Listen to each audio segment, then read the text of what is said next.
I know what you did last summer. It's all over your IG, dude. Bill, I get it. You're really, really happy about your vacation.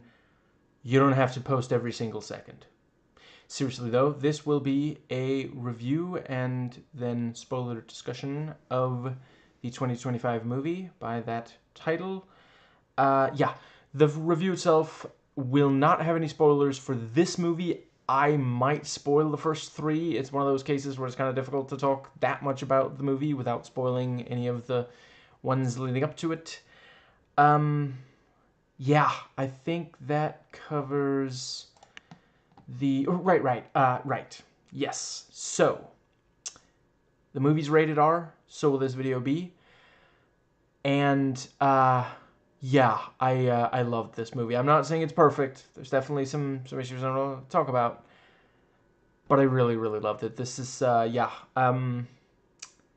I watched the first two around the time they came out. I was a little slower to get to the third one, but yeah, I've been wanting another, you know, movie in this series.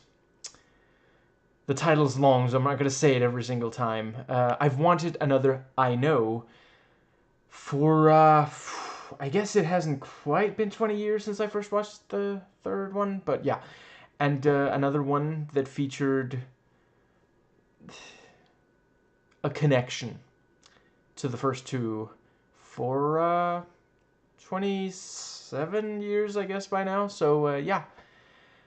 Yeah.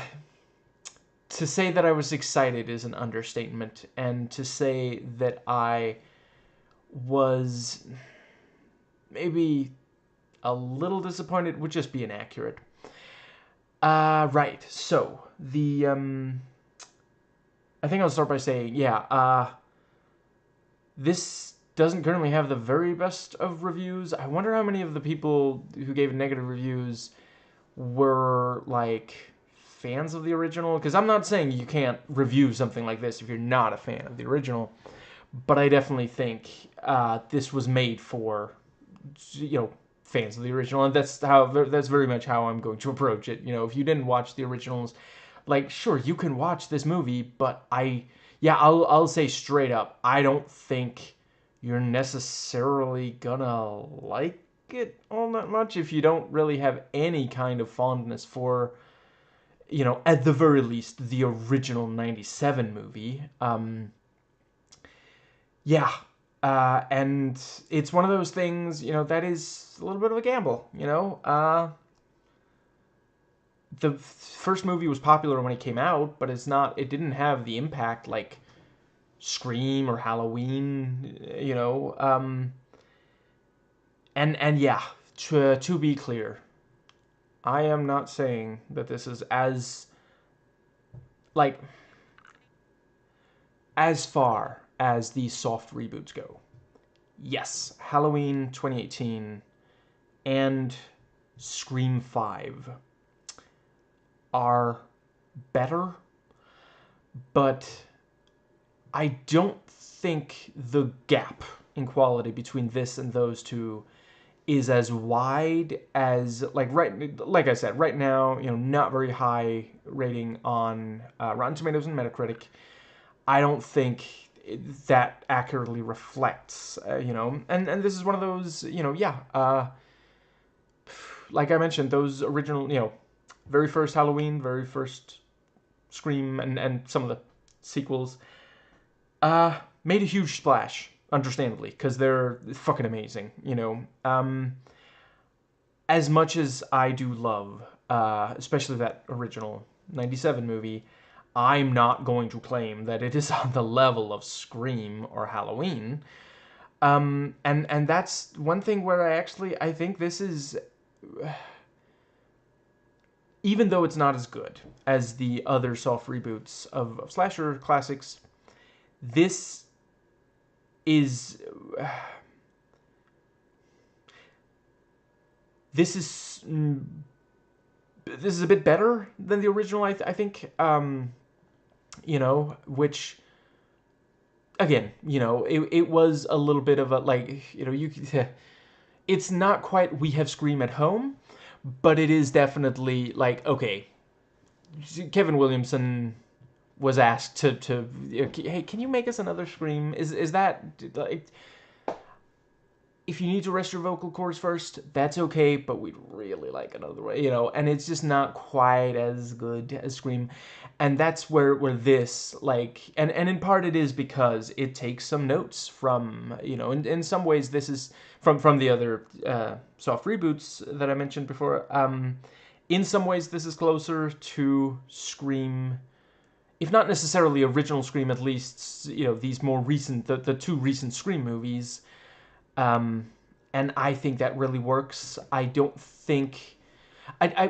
I would argue that this one is very much a case where they looked at what they had with the original, and they were like, okay, there's some stuff here we can use, but let's maybe add some stuff to flesh certain things out. And I think they made the exact right choice. So sometimes these days you get movies where they just kind of, like, that's the thing. Well, yeah, where they just kind of like rest on their laurels, and it's like, well, that's what you wanted. I overall don't think... Okay, I gotta preface this. I do think that there is some really amazing stuff in the Star Wars sequel trilogy. I fucking love The Last Jedi. I am very much a defender. I'm not saying it's flawless. Even Rian Johnson doesn't think so, but goddamn, it's... Yeah. It's really, really a strong movie, I think The Force Awakens is fine, it feels like a proof of concept, basically like, please don't worry, let us do a thing, we want to do a thing, but you gotta trust us with Star Wars, okay? Is that okay? Is everybody, look, here's something you like from Star Wars, is that, and Rise of Skywalker is not very good.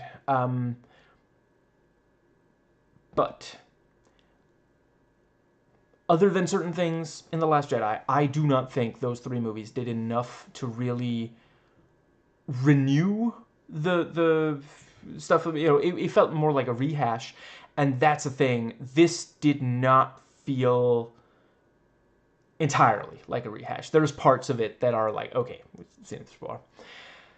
I think that might more or less cover that. So yeah, the core setup. Yeah, there is a secret that is being kept, and then a slasher movie starts happening, and yeah, I really appreciate it. Like, so the original movies were not necessarily like... I'm not saying every slasher movie has to be a murder mystery. And I'm not necessarily saying that those needed to be, because they do, like, I do think the original is at least trying to do something interesting with, like, exploring trauma. And so there wasn't necessarily that much room for, like, a full-on murder mystery the way that Scream did, which is also, Scream a little bit less sincere than the original. And that is also something where, this movie kind of a little bit of a mixed record on the sincerity aspect, because... Okay, in the 90s, I was a teenager. We were all very cynical and jaded, and there was a lot of, like, ironic, so it, in some ways, and there is some postmodern, deconstruction going on in the 97 movie, it's fucking Kevin Williamson, obviously there's gonna be some. Shit, where was I going with that? Okay, full disclosure, I am usually asleep at this hour, but I did ingest a lot of sugar while watching, so I'm hoping the two will kinda, so I'm neither hyper, kind of take care of each other, kind of, so I'm neither hyper nor falling asleep on fucking camera. But yes, it is interesting. It is noteworthy, I think, that the original 97 movie, there's a decent amount of sincerity there. Like, it's more sincere in a lot of ways than Scream, and that is somewhere where if you're expecting this to have that level of sincerity, Yeah, some of the time, yes, but some of the time, not so much. Let's see. I think, yeah. I don't think I want to give away exactly, but I'll just say there were certain aspects here where I felt like they did a really good job of altering things just a little to make things interesting in a way that if I don't forget, I'll discuss in the spoiler section. And let's see, the other thing was that, yeah, it is also similar enough that, yeah, if you watch the others, this is going to, you know, um, it feels like a sort of, yeah, it's a legacy sequel or a legacy sequel. Um, but yeah, the 90s and early 2000s, yeah, we were very referential, not to be confused with reverential, which is, of course, when a reverend wears a shawl. Um, I think, I guess this is a perfectly decent time to talk nostalgia. So I don't think that this does too bad of a job of spacing out the nostalgia and not quite going overboard. There's definitely some things in there. There's, some very clear callbacks and such. Yeah, it's, let's see. I don't know if I want to talk too much more about that before I get into spoilers. I will just say, yeah, some people are going to be rolling their eyes. That's some of what I saw from critics. And I respect that. I 100%. I do think we gotta get away from some of these movies that the nostalgia is a little. This is also like, okay, so I appreciate, it's been almost 30 years since the first movie, but it's only been like 21 since, you know, the third one. So it is, they are starting to kind of stretch, excuse me, this thing of like, oh, it's been so long, let's make a new of these, yeah, the psychological accuracy is great, except for when it isn't, because that's the thing. Like, okay, so yeah, this definitely is exploring.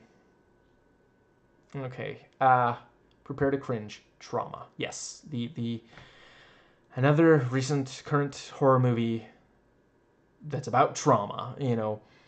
Um, so in that regard, it is definitely not treading too much new ground. I do think it works pretty well, and it is one of those cases where, yeah, I mean, this is a traumatizing experience, so it doesn't feel like, oh, another one of these. Um, but yeah, I really appreciated the way that a lot of these characters are characterized.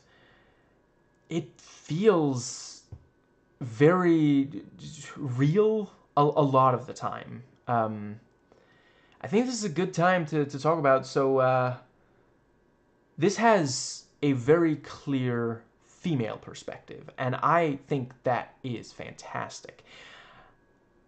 I I didn't realize how much that was kind of missing in the first two, because like this one really is like, yeah, like, no, okay, these are really traumatized people. Let's actually, there's trauma in the 97 one. It feels a little bare bones, little one note for some of them. They kind of just have like, oh, this person, responded to the pain in this way, and that's kind of, they're gonna stay there.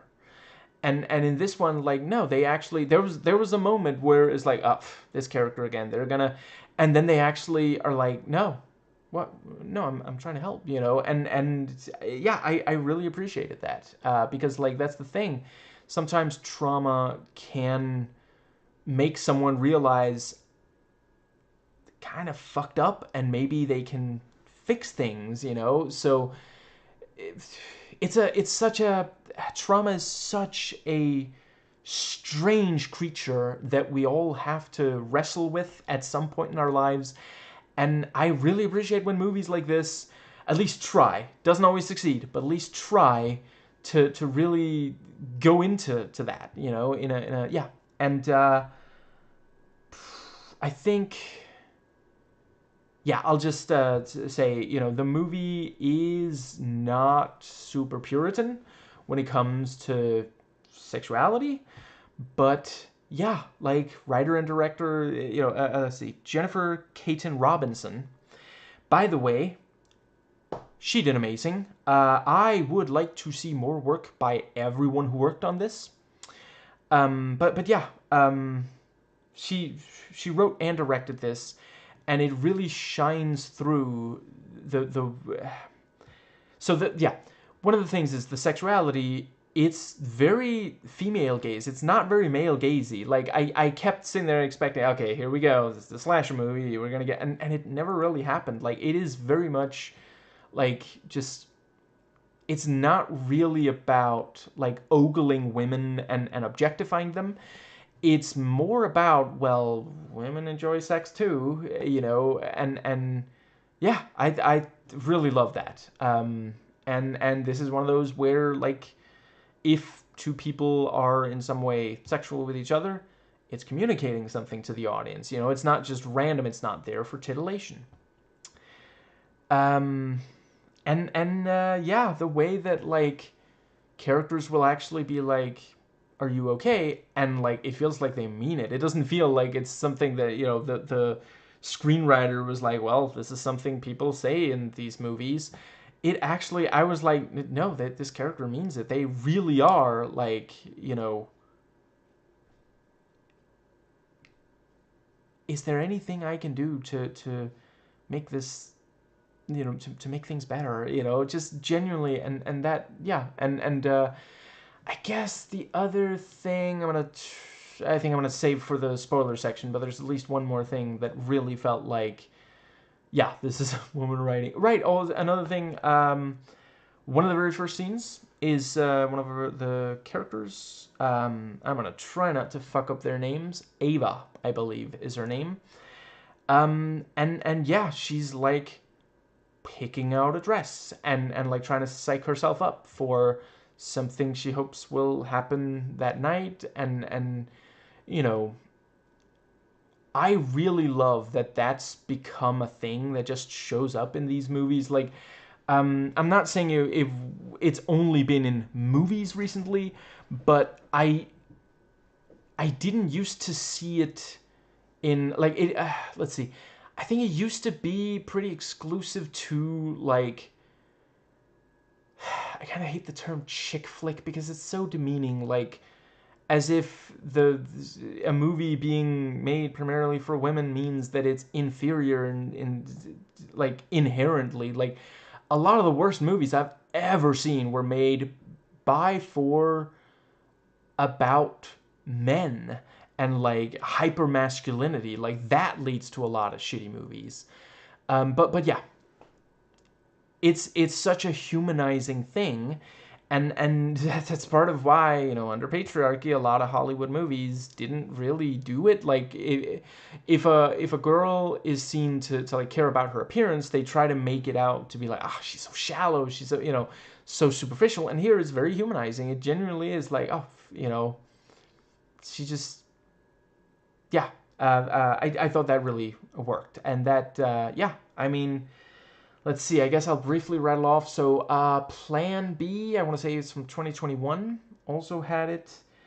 Let's see. Didn't Prom Dates have at least? I feel like Prom Dates had something like that at least. Which I also watched for, well, that one I watched somewhat more recently. I forget if there's more than one movie called that, but the one I'm talking about is from 2024. Shit, I feel like there's at least one more. Ah. I don't know. Maybe. Anyway, yeah. Moving on. Yeah. Let's see. So the authenticity is very high. I thought they did a really great job making it feel like it's set in Southport. It feels like a place where people live and work. It doesn't feel like a series of sets.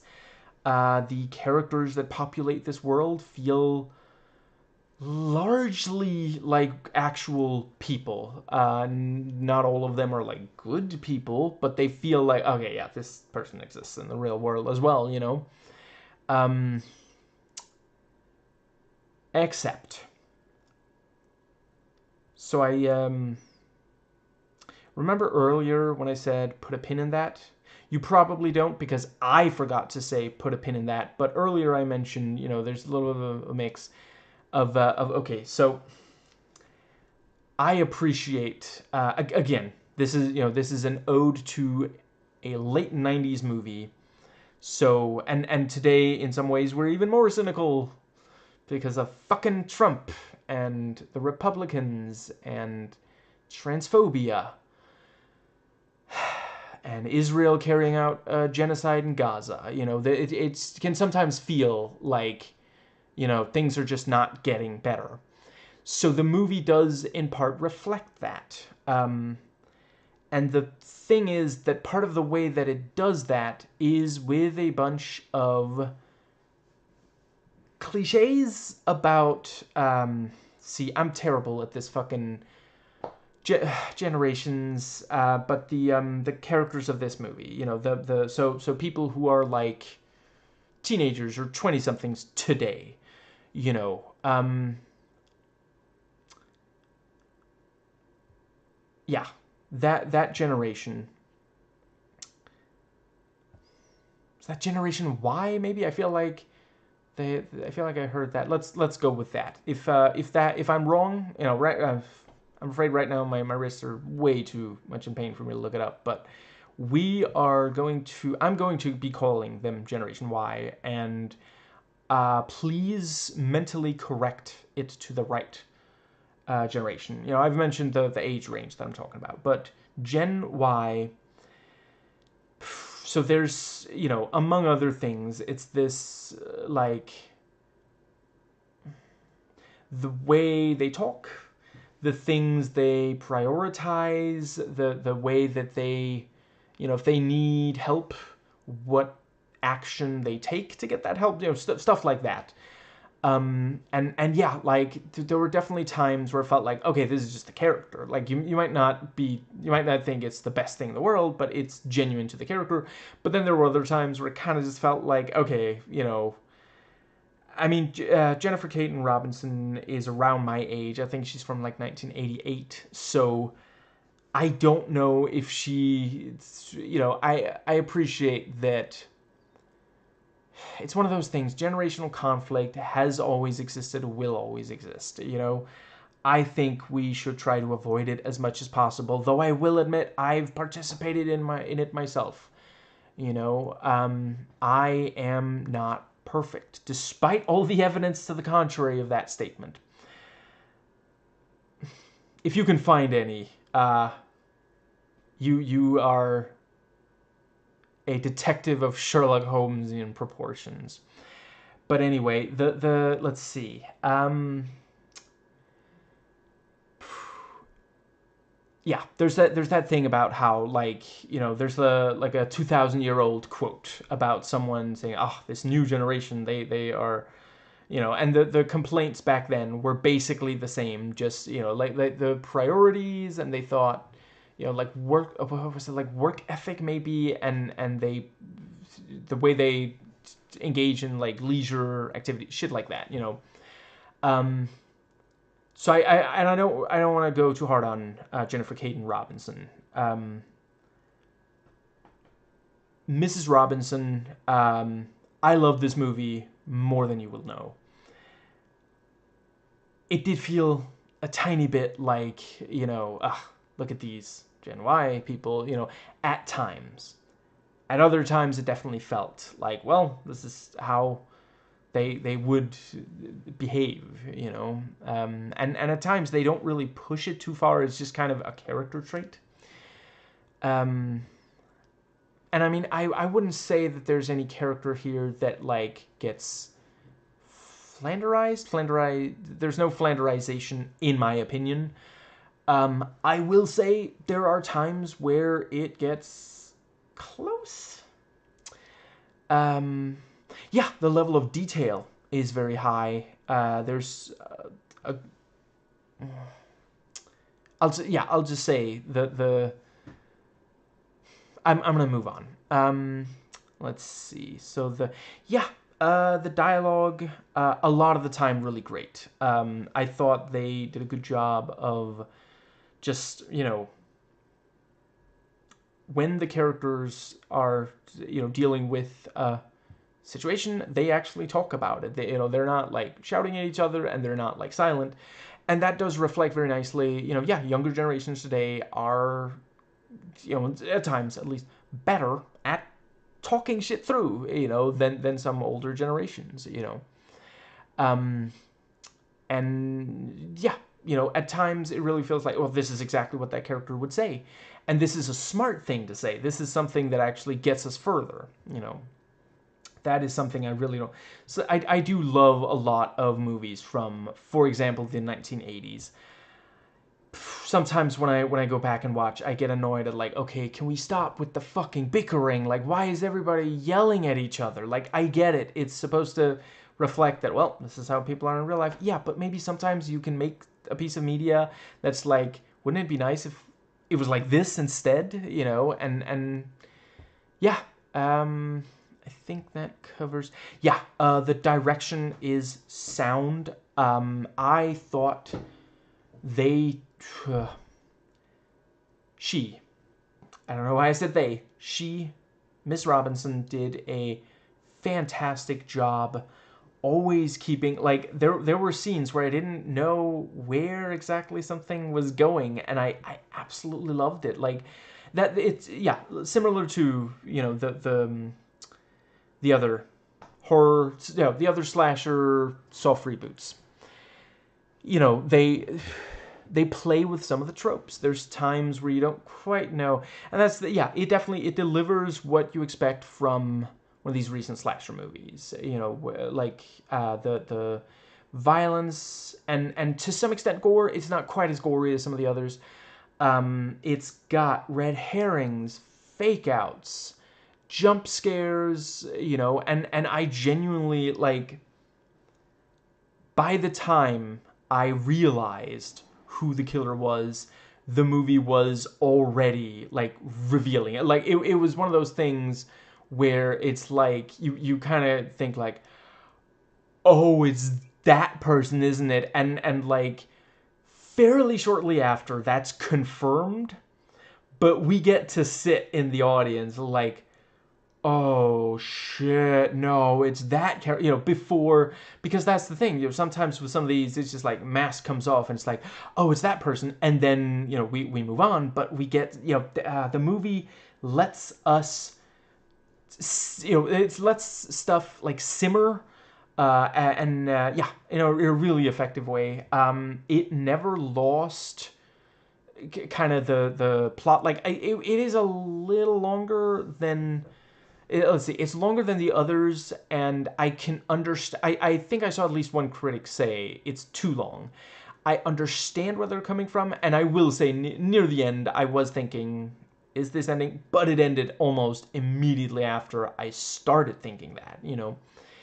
I don't think it's too long, but definitely, it gets going very, very quickly, and yeah, like I never felt like, oh, this is like, let's see. I guess I shouldn't say the details of that before I get into spoilers. I'll just say I was very happy with the way it handled some very important aspects.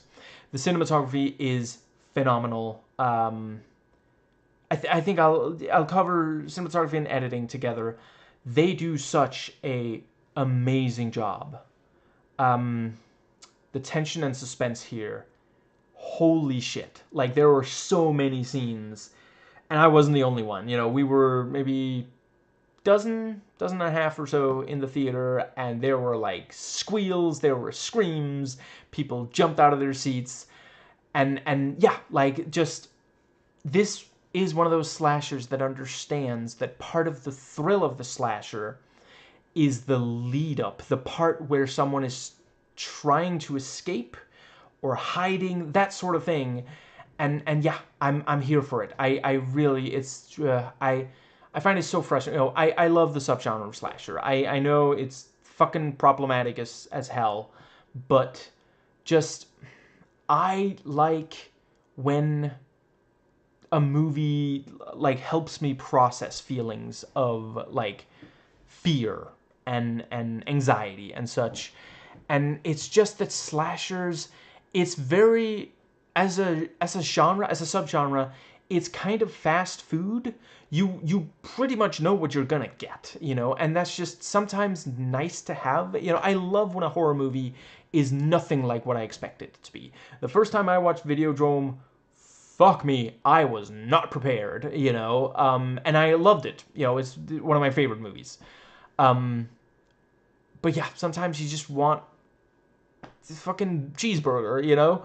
Yeah, it's I that's part of why I find it frustrating when, you know, some slasher movies focus so much on just the kills, or, you know, oh, they think that, well, people watch these to see women get naked, you know, stuff like that, and just, I don't know. I'm sure some people watch them for that, but for me, it's the tension and the suspense.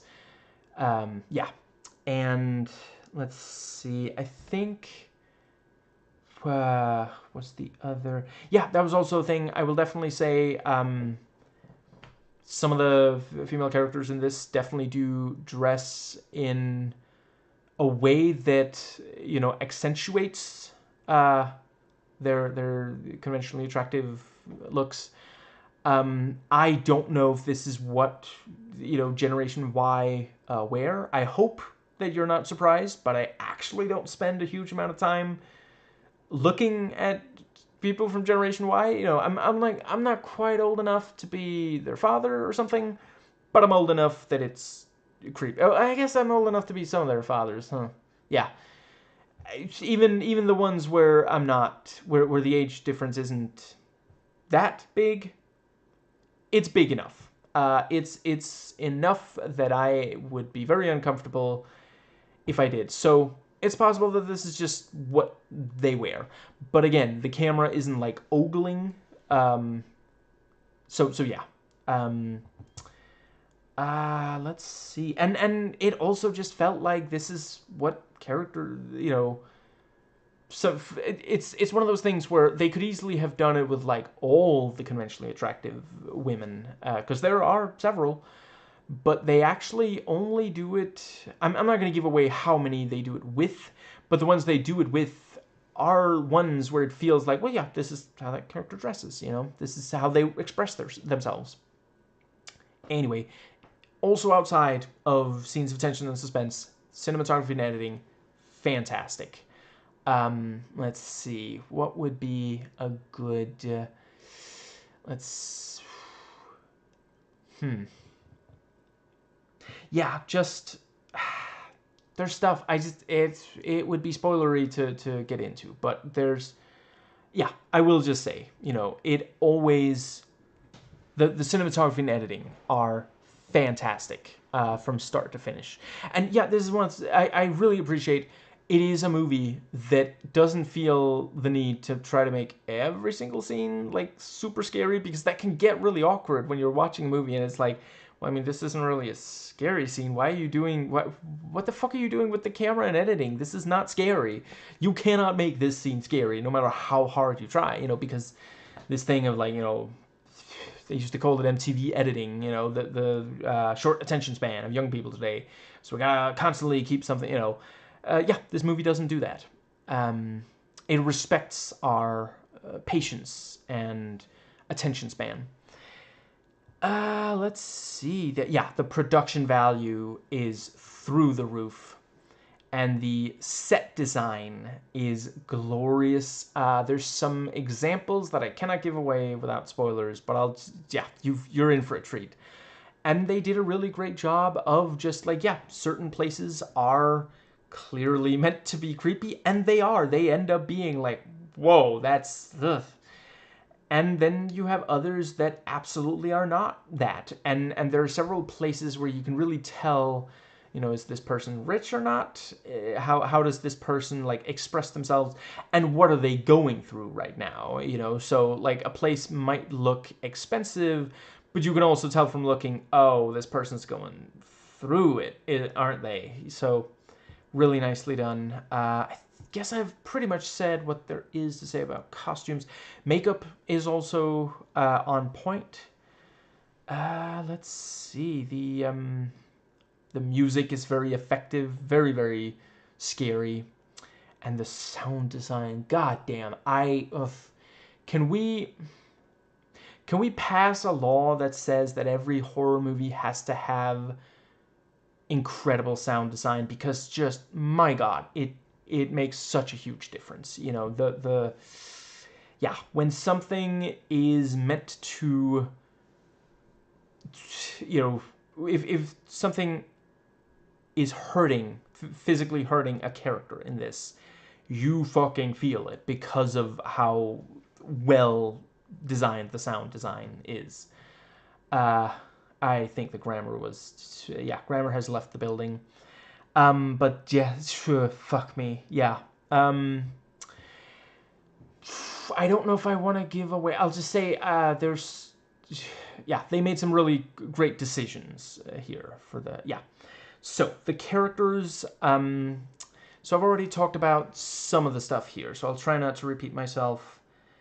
I thought they did a really good job of showing how different people, different personalities and like backgrounds and such react to trauma. That felt like, yeah, because that's part of it. It's not great if you make it seem like, oh, trauma, everybody responds to it the same, because then you end up with people in real life thinking, what is wrong with me? Why am I not responding to trauma the way that every movie ever has told me I'm supposed to? And they feel like shit when there's nothing wrong. Like, everybody responds differently to trauma, and I feel like this movie does a good job of exploring that and displaying that. No character here has the depth of Halloween 2018's Laurie Strode, and that's also not really fair for kind of obvious fucking reasons, that was a situation where she's been living with this for 40 fucking years, and that's just not quite, in this one it hasn't even been quite 30 years, so obviously it's not going to be let's see.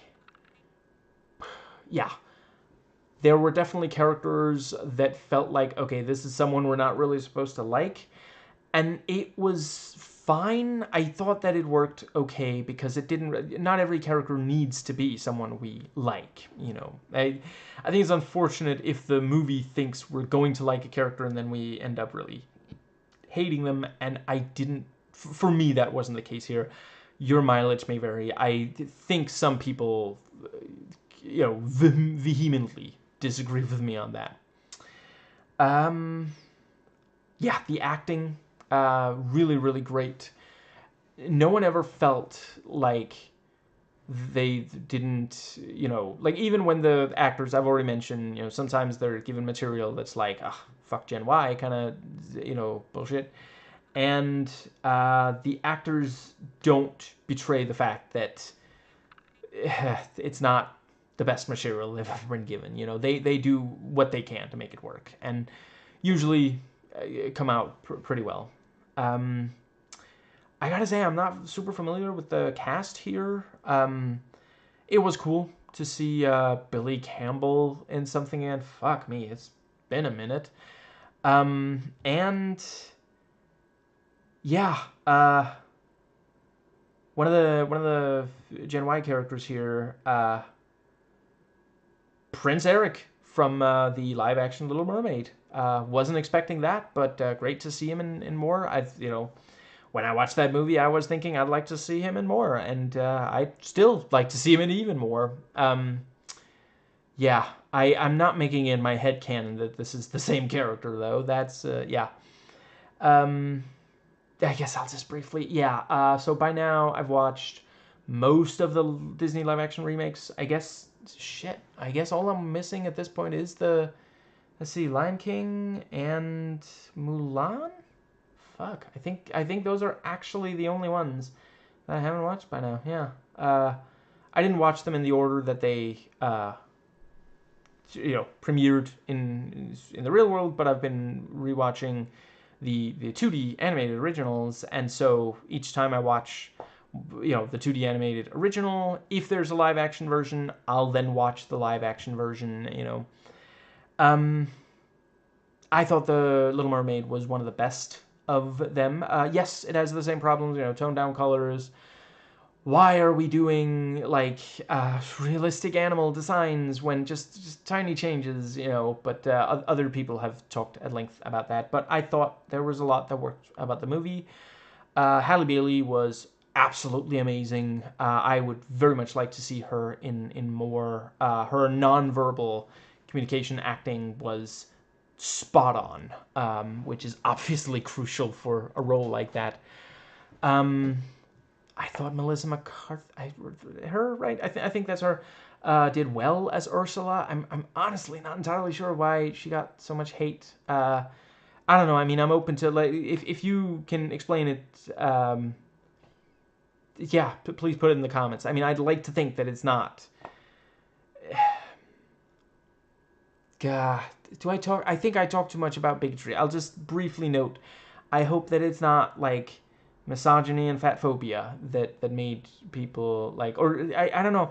I can imagine it's probably that people hate her for other stuff, and I'm not super familiar with her in other stuff. I'm not a fan or a hater of hers. I can imagine she might be bad elsewhere. That I just don't think it makes a lot of sense to hate a good performance just because she's bad elsewhere. And I did think it was a good performance.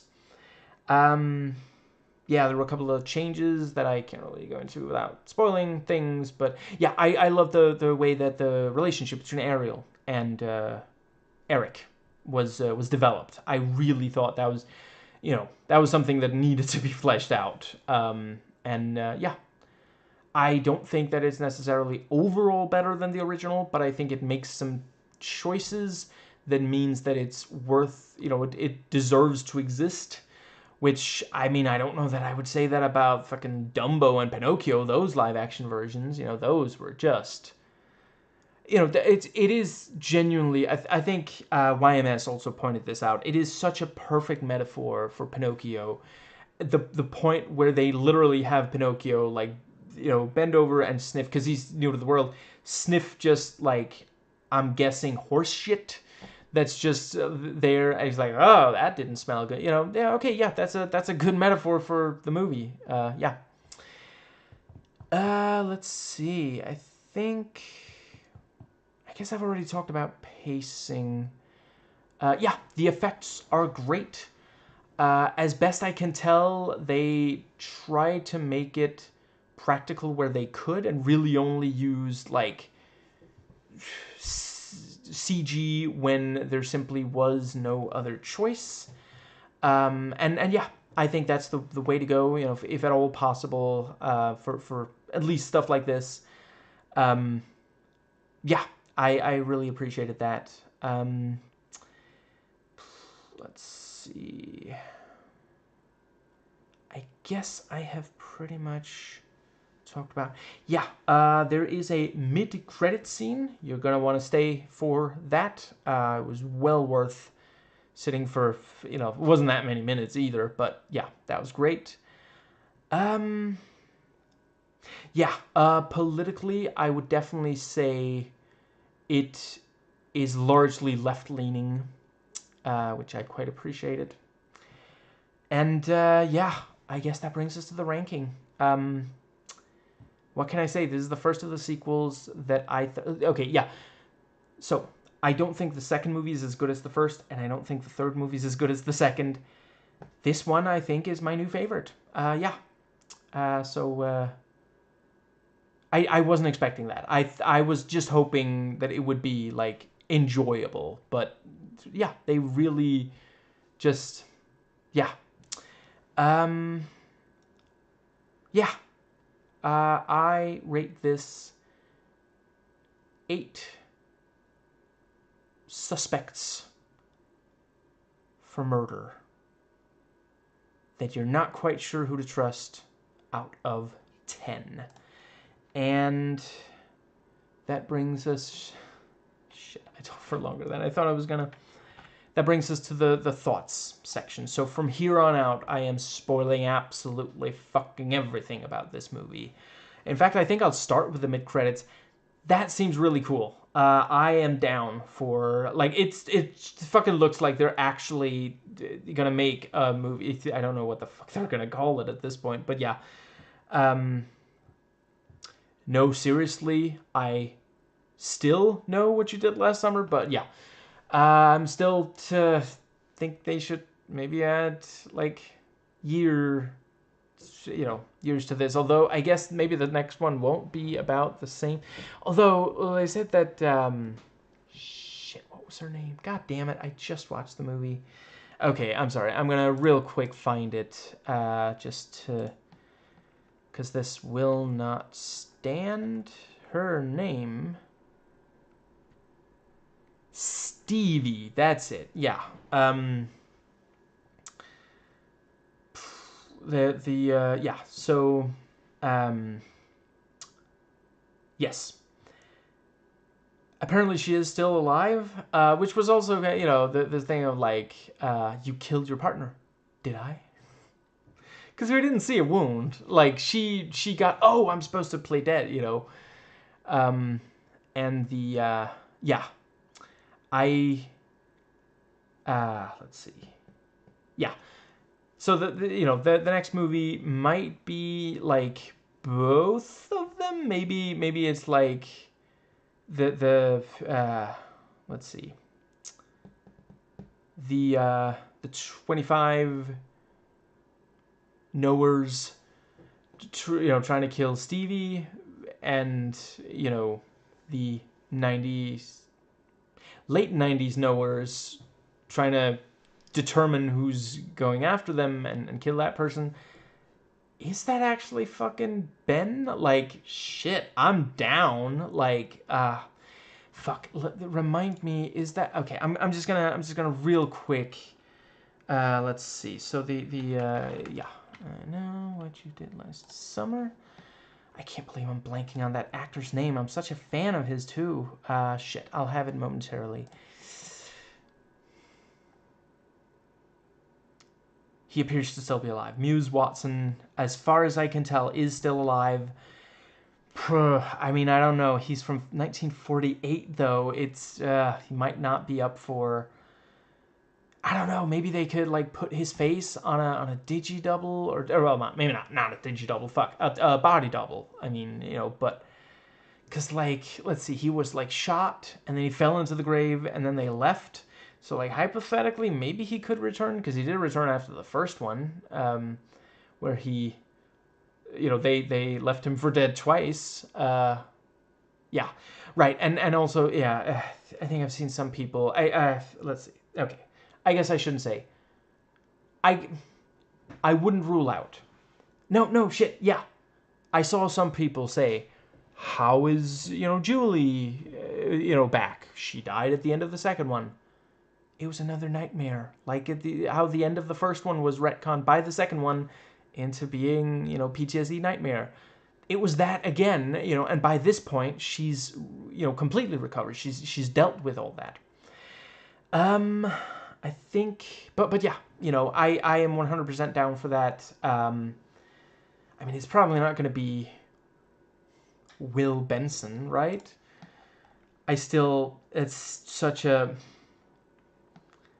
The fact that they actually... hold on. I'm going to make sure I get the... Because, yeah, the father is Benjamin Willis. Am I remembering right? God damn it, my wrists. I'm going to have to... I just got to see if I'm really remembering. So the character in the second one... They fucking named him Will Benson.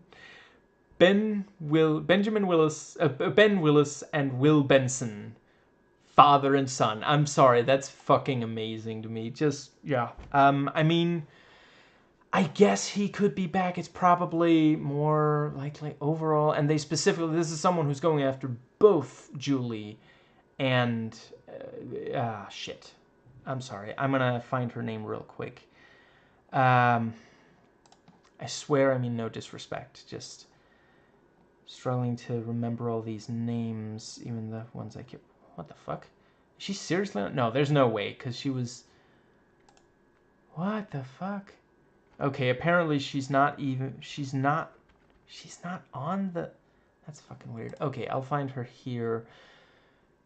Carla, you know. Yeah.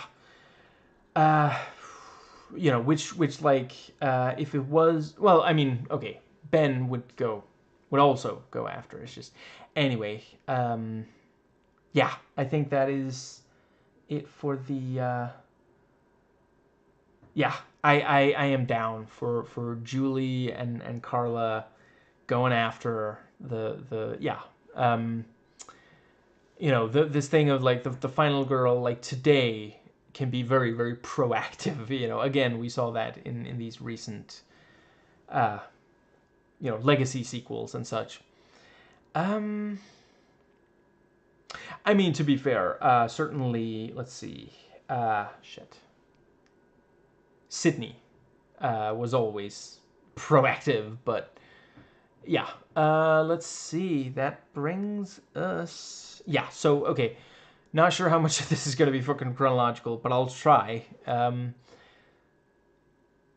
I thought they did a really, it was clever, this thing, you know, so yeah, I already mentioned, you know, we pretty much open on, you know, the thing of, you know, that was also a great little bit of the what's it called? Ah, shit, I just realized, I meant to say in the review, you know, the movie's slightly mixed on like show don't tell. There's a little bit of like, you know, it is called exposition, you know, where it feels like, okay, maybe you could have shown us that instead. Anyway, but yeah, you know, she gets out of the car and is like, welcome home. So it's like, oh, okay. I you know, which is also something you would say in that situation. You know, she got a ride from someone she knows because she's going back to her hometown, you know. And, you know, yeah, you have the dress scene and she talks to herself and says, you know, why are you obsessing over you know, this guy that is, yeah. And let's see, where does that bring us? That brings us to the so yeah, you know, the engagement party itself.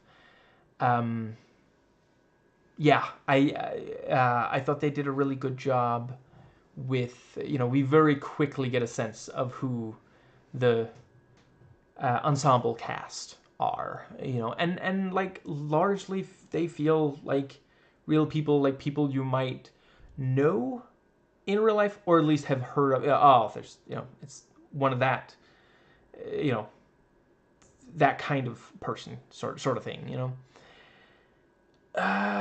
Let's see, what was the other thing?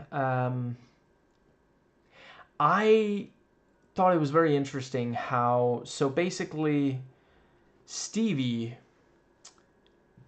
in a lot of ways resembles Max from 97. So I thought they were gonna do a thing of like, oh, you know, I was surprised when they went up and invited her, and then, you know, yeah, she actually joins them and smiles and is like, I missed you guys, you know. But then later they do actually, because like we watch the first movie and we're like, is Max the killer? You know, and then it turns out, nope, he's not. He is crab food.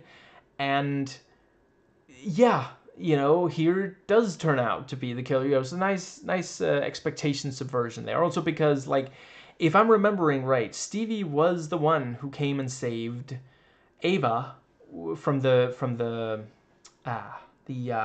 the cage thing, you know. And, you know, by the end we realize, oh, because Ray was in the costume, you know, and it was so that Stevie would avoid suspicion, you know. Um, yeah, I think, and I gotta say, I didn't expect them to actually pull the trigger in more ways than one on Ray, but yeah, I'm glad. I loved the all three, four, right? Sorry, but I mean I already mentioned Carla. Yeah, I guess I didn't say yet. Yeah, I fucking loved seeing her again. Awesome. But yeah, the other three, fantastic to see them, you know. And yeah, I'm sorry, Freddie Prinze Jr. Like I really liked him in the 90s. You know, it was one of those things like guys wanted to be him, girls wanted to be with him. I think he's even fucking cooler now. Like the deep voice and the gruff and the grit and such. And yeah, like because in the first movie, that is like near the end, you are like, is Ray the killer? Because like I mean, I guess he could be, you know. And here, there's actually no. Yeah, he is the killer. Because that's what his trauma did to him, you know. Whereas Julie came out stronger, he kind of gave in to the pain, you know. Um, I think does that, yeah. There's yeah. So back to the start with the, yeah, you know, it felt a little exposition-y, this thing of like, oh, that's our old friend, the one we lost contact with. Did you hear about, you know, and it's like, rehab? Look, they said she had to go to rehab. She said no, no, no. And you know, Stevie's also like to her friend, well, I mean, I knew them, but we kind of lost touch. It's just like, it's a lot to, you know, but at the same time, I don't know how you show that really quickly, you know, without it just getting awkward. Even if you did like a brief montage or something, it's yeah. But yeah, and the thing with the car, and you know, I love the fucking fake outs there. God damn, with the, you know, stop the car. You know, she's like, what? And then he starts laughing because like, and it's filmed in a way where you can't see if she did run over someone, because we're sitting there waiting for her to run someone over. You know, great use of because that's, you know, we don't know how close it's going to be to the original, where it was they ran someone over, you know. And also the thing about, you know, no, I'm driving, but aren't you drunk? No, what was it? Alcohol contains calories or something like that, you know, which is a good reason not to drink, you know. But yeah, it is actually the person who didn't drink, didn't smoke any weed, that is driving, you know. And it ends up not being them running anyone over. You know, they drive and then they park the car and they're staying there. But of course, you know, Theodore has to be, you know, tries to look cool and really impress. And yeah, just and I love that the first car doesn't crash, because that again, we're like, oh, that's the car that crashed. Oh no, never mind. It swerved, but it was okay. And then it's the next one, you know, just like fucking fantastic. And I love the addition. Like I really, that was one of the things I was, you know, talking about in the review that I couldn't really, without going into spoilers. I love that they changed it. So the yeah, so it's not that they run someone over, it's that, yeah, someone, you know, runs off the pass, you know. And they actually do try to you know, they try to weigh down the car, you know, the back of it there.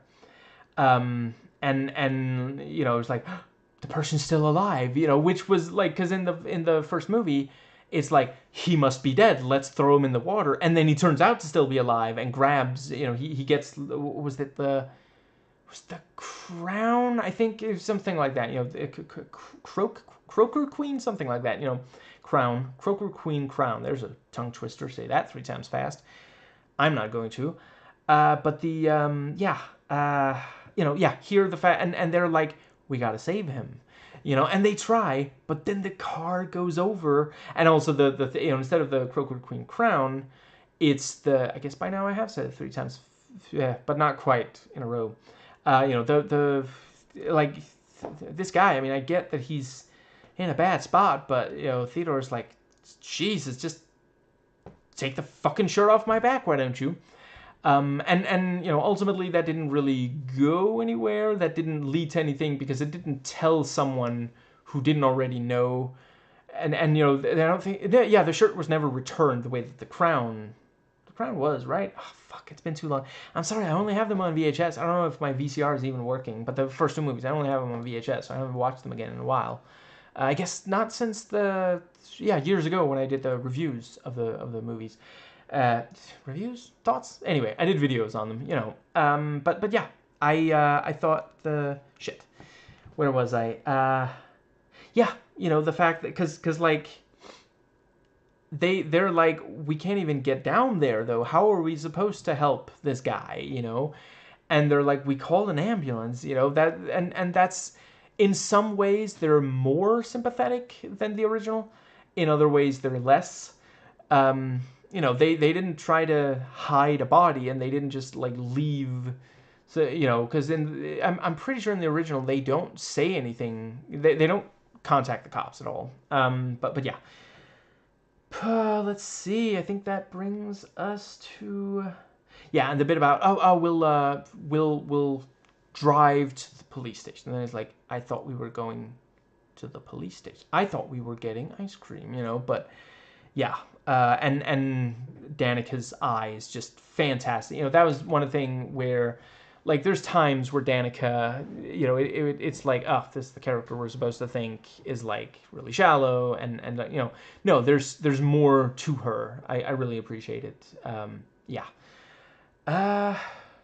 I thought the movie did an okay job of this thing. Modern horror movies, you got to deal with the fucking cell phone, so battery low, and which actually, yeah, ended up not going anywhere, because he got killed shortly after anyway. But yeah, yeah. Why the fuck didn't Teddy pick up his phone? I guess the call was while he was in the steam room, and then afterwards he was just too upset to check his phone or something, because he gets super drunk.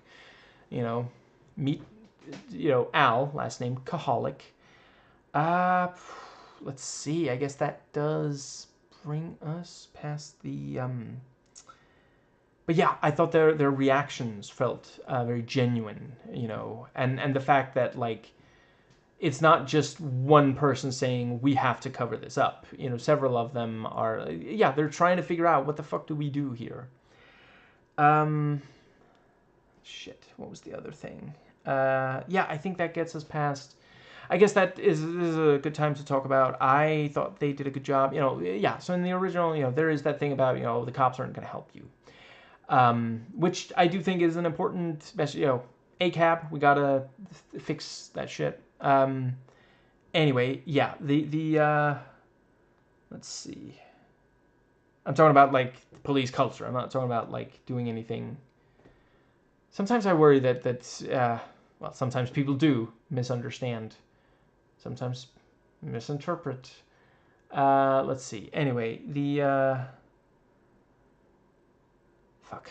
Yeah, here we see, they'll take action if someone rich is, in a situation that, yeah.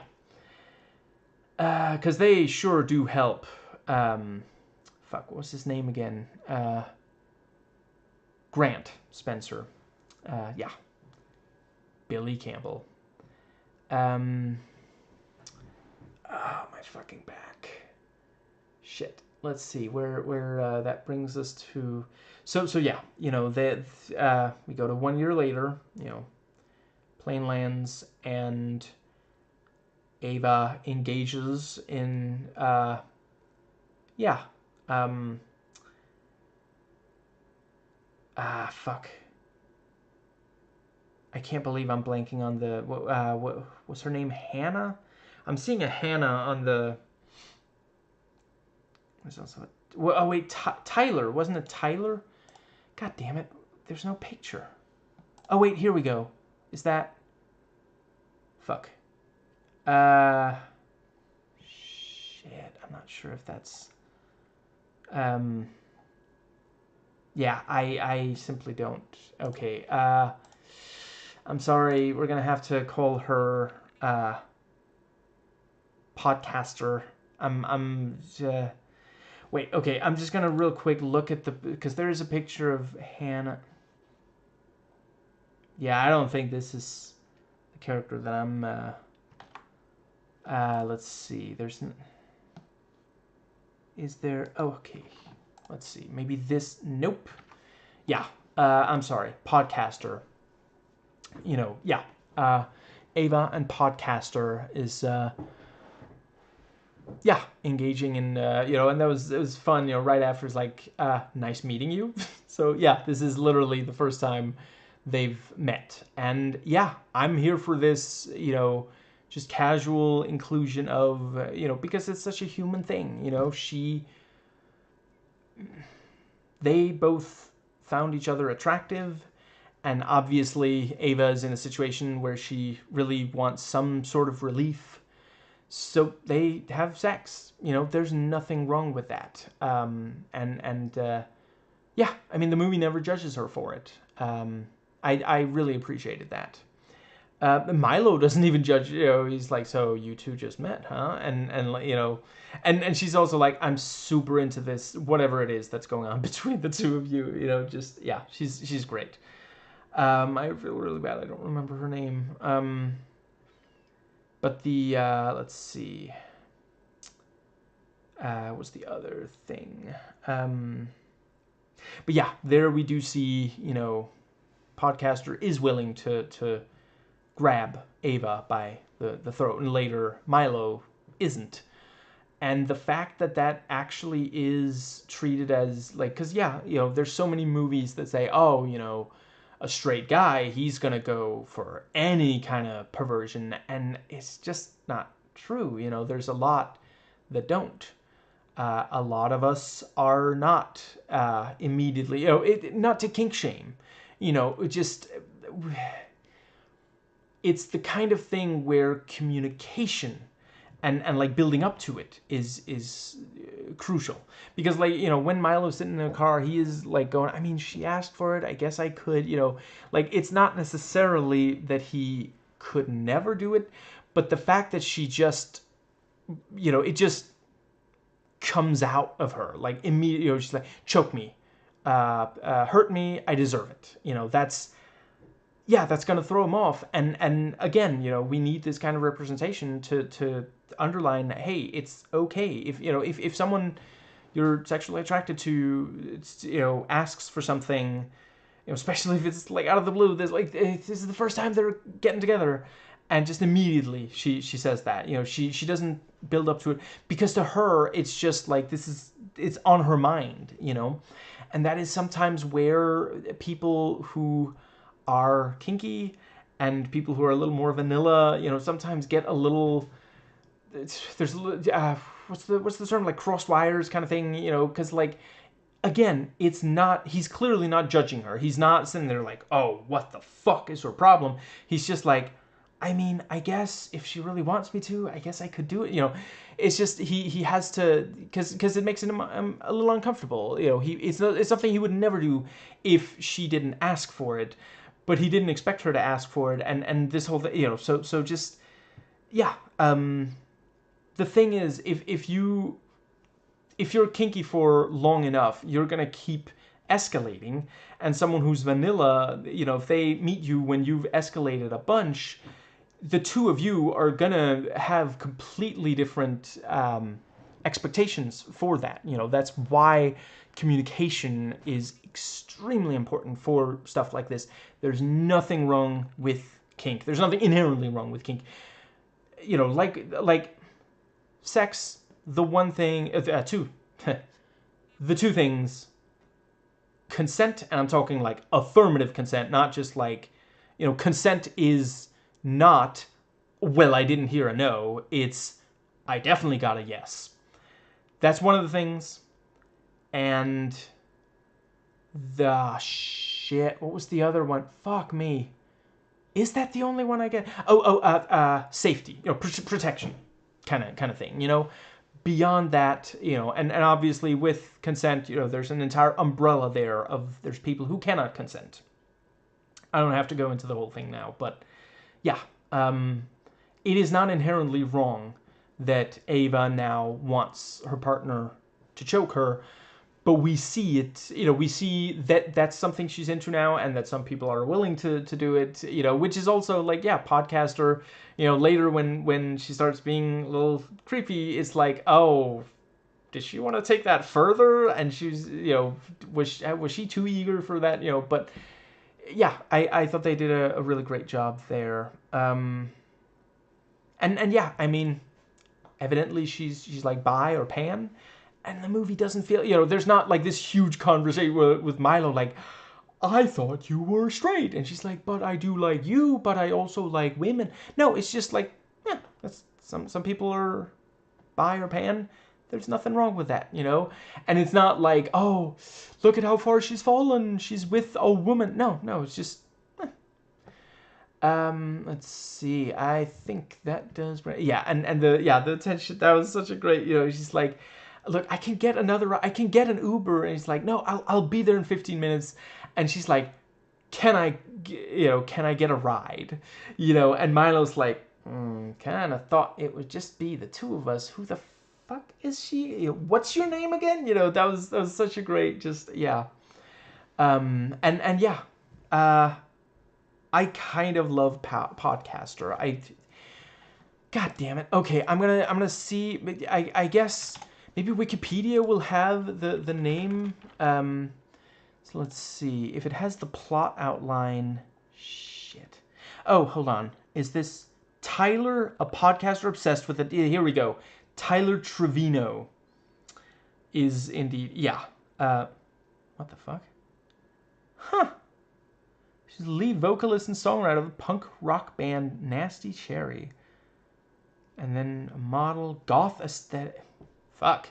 I'd like to see her. Has she acted in anything else? Because, like, she's really fucking talented. Yeah, she's acted in other stuff. Yeah, mostly shorts, docuseries. Yeah, I hope, I'd like to see her in more, as a, yeah. But yeah, okay, so Tyler. Because it's a thing, and it's not necessarily a bad thing. I'm not judging. But there are a number of young women who are very into true crime podcasts. And it is obviously, it's one of those things, context is crucial. It's key, it's necessary. It's not just a virtue, it's a necessity in this case. It's not because they like want to go out and become the subject of one in any way, shape, form, or fashion. It's because they get some sense of like security, because it's like, oh, this is the mistake that other person made. I'm not going to make that mistake. I'm safe. Because like, sadly, it is very true. A lot of young women are killed, frequently by men, cis-het men. And yeah, like if you are, well, I guess whether or not you are actually heterosexual, if you are a woman, comp het is going to pressure you into being with a man, having a relationship. And a lot of women, they had no idea that the man they were with was capable of. It's not always murder, but domestic abuse is not nothing either. So yeah. Anyway, a lot of young women super into podcasts. Tyler is kind of like, I guess, like it's kind of taking that actual real life thing and just kind of pushing it into, and I kind of love that. Like, this is not the first time that true crime podcasting has appeared in one of these, recent slasher movies that are based on, slasher movies from decades ago. I think this is one of my favorites. It might not be my very first favorite, but it's up there. Cause yeah, like at the end of the day, like once like she gets pretty creepy, and it is like, oh, is she the killer? And I love that they set up a group. They have a group chat, and it's like, what was it? I think the group was called "Don't Get Killed," because they're like, well, we might be, so let's make a group chat where we can quickly contact each other in case we feel like, oh, it's about to happen, you know? It's like, come pick me up at the, what was it, the Bay House? Tyler's being weird. You know, that's such a great, yeah, because that's, again, that's a thing that sadly happens. You know, it shouldn't have to, but there are a number of people. I don't know if it's primarily when, I don't know, but I've heard stories of people who are like, oh shit, it's happening, and they quickly send a text with like the you know, sometimes they'll try to sneak a picture of the person with, if it's someone that the person they're texting doesn't know, it's stuff like that, you know, text the address and say, you know, I'm scared something, I'm about to be a victim of violence, you know. So that was a great, you know, and also just the name of the group chat was great. And yeah, like the fact, just she walks off and it's like the killer's right there, so it must be, you know, Tyler. But then Tyler's up there and it's like she could be with the killer though, because the second movie set up maybe there's two killers, you know, and just, yeah, fantastic. Yeah, and that brings us nicely to, so with the oh shit, I completely, fuck, how did I forget about the, because this is after Wyatt's death. Yeah, shit. Okay, fuck. I will briefly talk more about this scene and then back to Wyatt. Didn't forget you, buddy. I swear. Yeah, the I loved that this has such a fisherman like theme, because like there's some poetic justice in the original, which I don't know if I want to go into it here. I believe I went into it in as much detail as I really can in my video on the first movie. You know, there's some poetic justice there, but there's not as much of like a overall fisherman's theme. It's the hook, and other than that, it's mostly focused on, you know, the things about the characters that are being targeted. You know, that's also a thing I gotta say.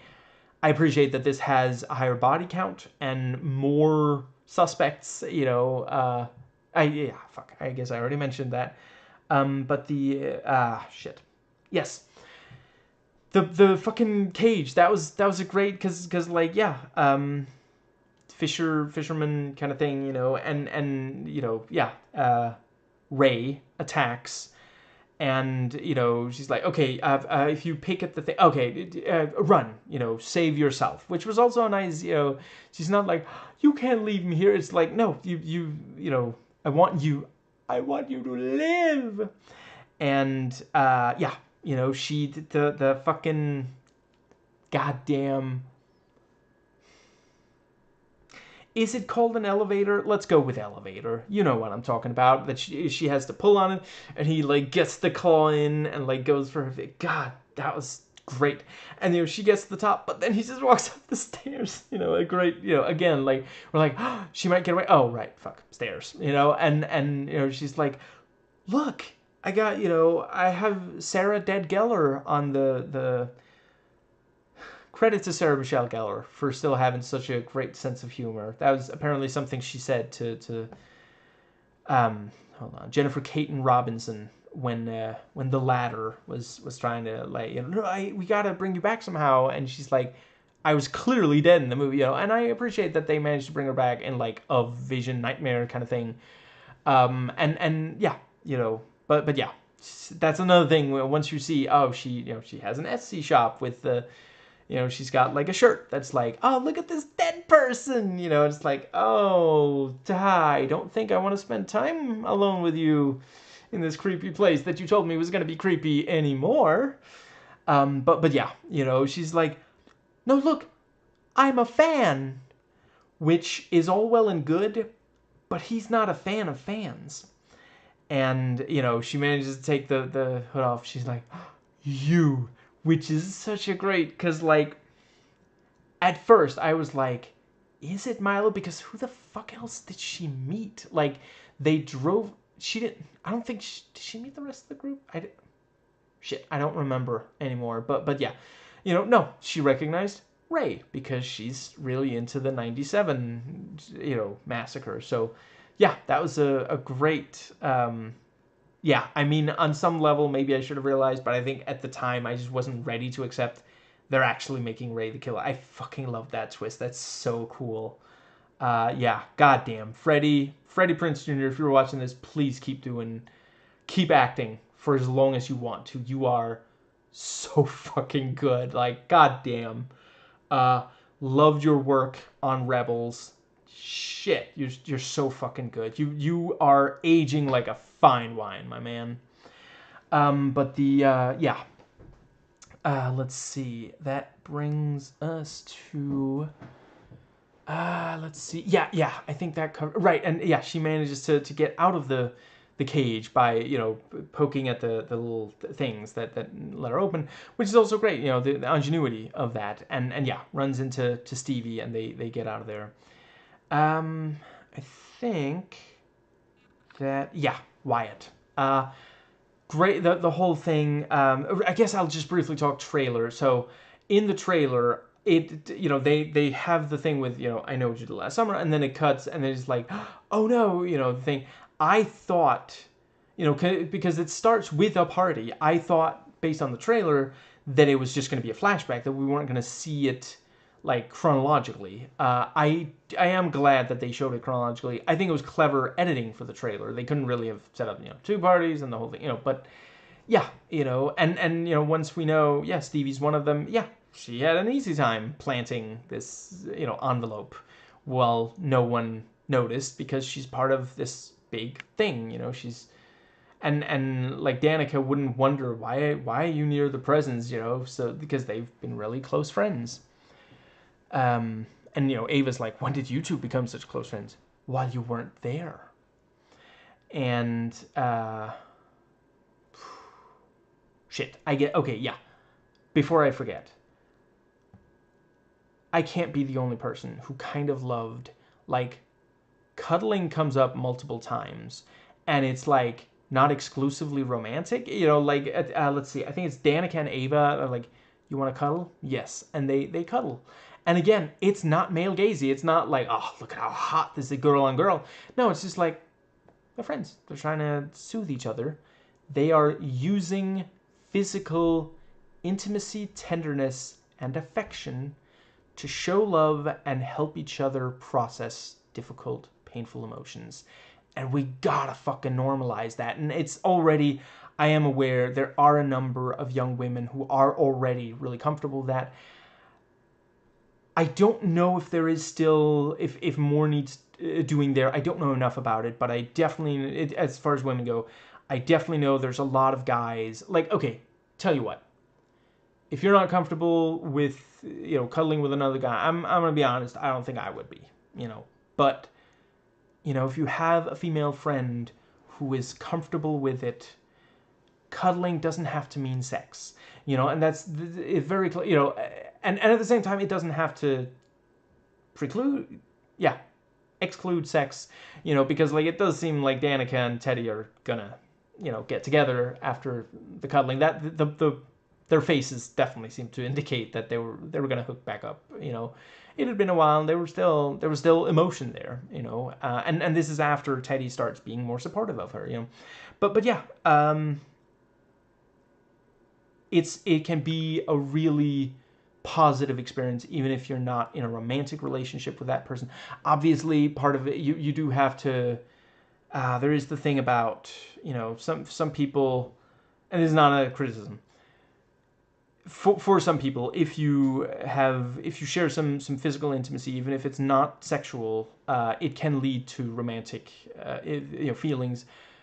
Obviously, you do have to be prepared for that, so it can change your relationship. I'm not denying that, but if you are at a point where you can, and again, for some it will be with a romantic partner, but just the fact that you want to cuddle doesn't make you less of a man. Everybody needs this kind of, it's that, I forget who said it, but somebody pointed out, it's so fucking weird how, like, when you're little, like, there's an expectation that, your mom will, be physically affectionate towards you. And then at a certain age, that's just no longer really okay. It's not okay for you to want it or to receive it. And, like, I mean, the need didn't end. It's just this, we have such fucked up ideas about masculinity under patriarchy. Just, we gotta really work on that, you know, as a culture here in the West. Yeah, I think, let's see. Yeah, I guess, okay. I thought it was great. The thing of, you know, 1 year later, and it's like, oh, now they're getting married. And it's like, well, you know, yeah, Teddy, and then we see, oh, Wyatt, you know, and yeah, that was really nicely done. And also the thing about, you know, you killed my fiance. Which one? Fuck you, Stevie. God damn it. Jesus Christ. That is fucking cold. But yeah, wonderful set of villains here. I really love their monologuing. Those sly dogs got them monologuing. But yeah, you know, yeah, Danica's in there, you know, glowing, you know, bride to be, and you know, opening the, oh, that's so sweet, and genuinely, like, those are such fucking sweet presents. Like, they really do care about Danica, you know, which makes it all the more devastating when she receives, you know, I know what you did last summer, and the rest of the movie is her losing one person after another that she cares about. You know, such a great contrast. I really love when movies are able to create such contrast and just really, yeah, it was so nicely, because it is this thing of like, oh, 1 year has passed and you seem fucking fine, you recovered so well, and later we do find out she didn't recover, she's just good at pretending, you know. But yeah, let's see, I think, was that maybe, yeah, so great bit where they, you know, can I see you guys in the kitchen? And they talk and they theorize, and yeah, the thing about, you know, maybe it's Tyler. It's like, okay, can I just kick the tires of that theory? Which, like, just, yeah, because, like,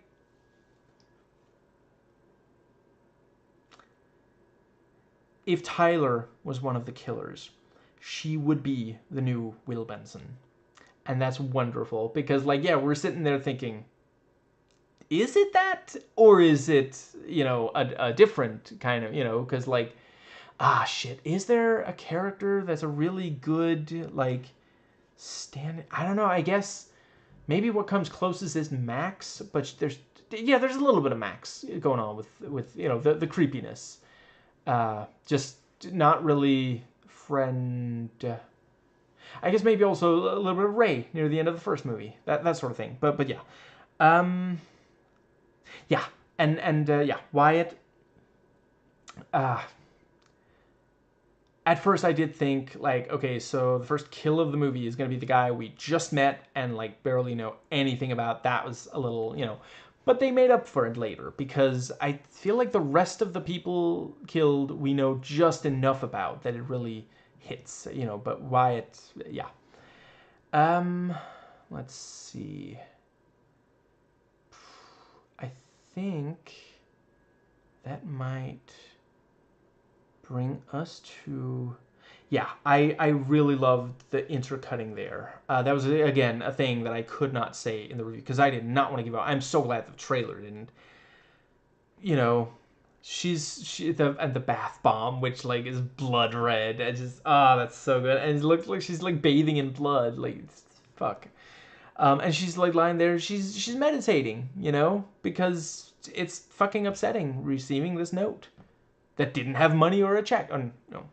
Also, you know, I know she did last summer, but and it just cuts between her, you know. You know, she's, like, conveying that it's working with her words, and then it cuts to him, and he's like, you know, he got speared, and he's, like, getting hooked, and just I was fucking hooked, and yeah, you know, she's like, babe, the meditation totally worked. Well, I don't think it's gonna last.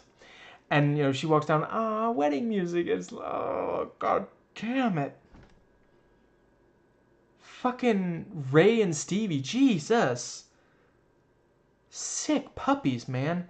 And yeah, he's like placed there, posed there, and what was like, you cannot erase the past, just fuck, that was, yeah. And yeah, she talks to the others, and she's like, he was killed in my home, where I meditate in the bath. And let's see, I think I've said everything I wanted about Tyler. Yeah, just such a fucking great character. Just, yeah. Goddamn. It's too bad she's dead. They can't do a spin-off centered on her. Maybe they could do a prequel spin-off or something. I'd be down for that. Just Tyler going around, doing that. And that was also a pretty good way to get the, 97, because, like, one thing is, like, fan service. It's like, remember the first movie? But it's also like, well, these characters need to know that so that they can contact Ray and Julie. Which doesn't entirely go as well as they'd hoped. But yeah, and that was, and god damn it. And then Stevie with Ray, and we're like, oh, Ray, how could, he couldn't possibly have told. And at the time, I was like, oh, I guess it makes decent sense, the fact that he was able to just estimate where they would have traveled. There's not that many boats out. He found, but no, they agreed. She said, I'll take it in this direction, I'll take it that far. You come get, just in case, because, like, there's two options. Either when he gets there, she'll have more or less taken out Danica and Ava, and he can help, finish them off. Or, as ended up happening, Danica and Ava, are, too much for Stevie to deal with, and he can pretend to kill her so that they aren't able to actually kill her. Because, like, the plan was for Ray to afterwards kill Ava, so, yeah. Let's see. But yeah, and the thing with, Stevie saying, you never told me about your past, and that's such a great, because, like, at the time we think, oh, she feels, like, maybe I could have helped you process it, but in reality, she's like, so we really are two peas in the pod, huh? That's so fucking good. God damn. Yeah. Anyway, I think that does bring us nicely to, let's see, yeah, I thought they did a good job using locations that, like, from the first movie, the Croaker Queen set thing, and the place where, Ava gets there's the fuck. What's it called again? There's a fuck. No, there's a cage. That's what it's called. Yeah. Let's see. Right, and good setup and payoff on, early on they go to Teddy because they think he's the one who sent the note, and he's like, I didn't send a fucking note, which is also like, I can kind of see from his perspective, it's like, that's what you fucking think of me? Jesus Christ, And I think it was the wake-up call he needed. He's like, shit. Like, it's hitting rock bottom. Because, like, sometimes the thing that wakes you up from... Because he was in this drunken stupor. Sometimes what wakes you up is someone putting out, that fucking hurt. What you did to me was really hurtful. And they realize, oh, shit, this isn't just me. It's actually hurting people I care about, So, yeah, really nice to learn. Because, like, and that was such a great, Miles, like, hey, Teddy, maybe not now. And he's just like, are you okay? Just like, and yeah, that was great way to I really appreciated that. I thought they handled that better, because the first one, I'm afraid I don't remember. Oh, right, Barry Cox, I think they said, I think Ryan Philippe is great. I like a lot of his acting. I think he did the best he could with the script, but yeah, it was a little bit one note, because in both cases, the drunken ex-boyfriend of the, popular girl, is a little, at first he's shitty, and he maybe somewhat comes around before the end of the movie, because like, yeah, obviously, Danica is like Helen, Ava is like Julie, Teddy Barry, Milo Ray, and Stevie Max. I think that might bring us to... Fuck my back. It's good. I'm gonna get treatment soon. I'm too stubborn to quit. I swear I'll be okay. Don't worry about me. What was the other thing? I guess that brings us past... So yeah, Wyatt's dead. Tyler's dead. Let's see. Yeah, oh, fuck. Tyler's death was, they ran, she's just like hanging there. God damn. And then it's like, that young woman was very disturbed, and she committed suicide. And it's such a great, because like, yeah, police cover stuff up if they don't like the, in reality, it's more like when a rich person does a bad thing, or when police do something they shouldn't, at least ethically. Sadly, a lot of it is now legal. Thanks a lot, Republicans. But and also some Democrats. Feckless losers. If you're going to be in politics, actually, use your power to make the world a better place. Don't just kowtow to people who are always going to hate you and call you child molesters no matter what you fucking do. Anyway, I think that... I think... Should Matt Walsh be allowed to accuse, especially without evidence, someone else of being a groomer or pedophile or something, considering that there is a recording? It's possible he no longer believes it, but he once said, and it didn't seem like satire, he once said 16-year-old girls should be married and pregnant. That is the ideal age, according to him. If that's not grooming, yeah. I'm not saying he engaged in it himself. I'm not saying that he still thinks others should, but he did once say it whilst knowing it was being recorded.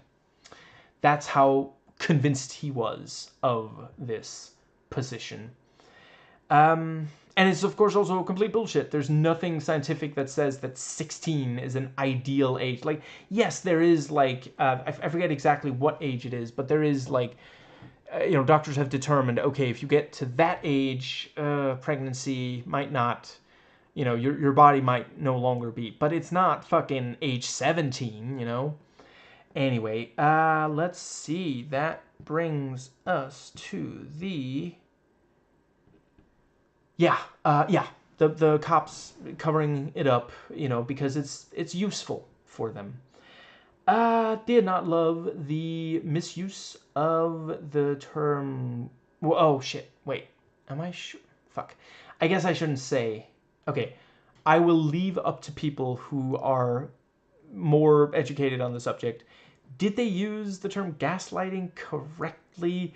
Because, like, we gotta be careful to not say, oh, this person's lying. They're gaslighting the person they're lying to, because those are not quite the same thing. It is possible for institutions to gaslight, and otherwise it's often people... So, the gaslighter will gaslight someone who's close to them. Sometimes it's a partner or such. But yeah, someone lying to you is not the same thing as gaslighting. Gaslighting is more extreme than a lie. And we got to be careful to not get to a point where... Yeah, I think we might already be past that point, where gaslighting no longer really has a meaning past just, oh, this person lied to me. Obviously lying, ideally we shouldn't lie except for when it's just, like, ethically right, like protecting, for example, Jewish people from Nazis, or Palestinians from Zionists, or the... Okay, to be clear, I'm not saying every Zionist personally, directly, causes, with their own two hands, causes suffering of Palestinians, but they do let, the IDF and the Israeli government do so, and I think that should be called out. I don't think we should let that just slide. I guess this is a perfectly decent time to say I regret endorsing ContraPoints. I'm going to try to... I think I've linked to at least one of her videos in some of my video description box. I'm going to try to remember which videos those are and remove them. Because, yeah, she's a fucking Zionist. I didn't realize. Yeah. Shit. But if you are not already aware that she is a Zionist, okay, let's see. So, the people who did excellent videos about that are Cavernacle. Shit, I can't believe I'm... okay, I'm gonna real quick find. And Bad Empanada. But what was the second one? Matriarchetype, you know. Yeah. Let's see. I think that does bring us to... Did I finish the thing about cops? I think I did. Yeah, the town meeting was also great. I did think they were gonna push it further, but I think they handled it right. You don't want it to end up feeling like, oh, this is like a dystopia. It felt like the real world or a close approximation. And yeah, the moment that Pastor Judah was like introduced, we're like, oh, he's gonna be important. But yeah, it's nice because like, yeah, maybe he's the fucking killer. Like, could be, you know. And yeah, it was great with, you know, Ava being like, oh, there, you know, and he's just suddenly there, you know. And that was also great with the young... Oh, was that Hannah? Maybe the young woman working at the church, and like, you know, because yeah. It's so great with Danica because like we the audience know she's not going for a P. It's not a number 1. It's not a number 2. It's definitely not a number 3. She's gonna go Snoop, not Poop. And yeah, the thing, you know, and he's like, I should give you my book, and she's like, you know what? I would love if you stayed here. Oh, is there a story behind that that stain on the wall, or please stay here? You know, that was such a great... and you know, she texts and doesn't seem like Danica gets the message or anything, but you know, she does hear the footsteps. Wonderful sound design. That was also every single time flesh is penetrated, like the fucking spear, like, you know, oof. And when the people are stabbed with the hook, excellent stuff. Yeah, let's see. Then you have the shit. Then you have... Yeah, she manages to hide, and you know, he's like, someone's been in my book.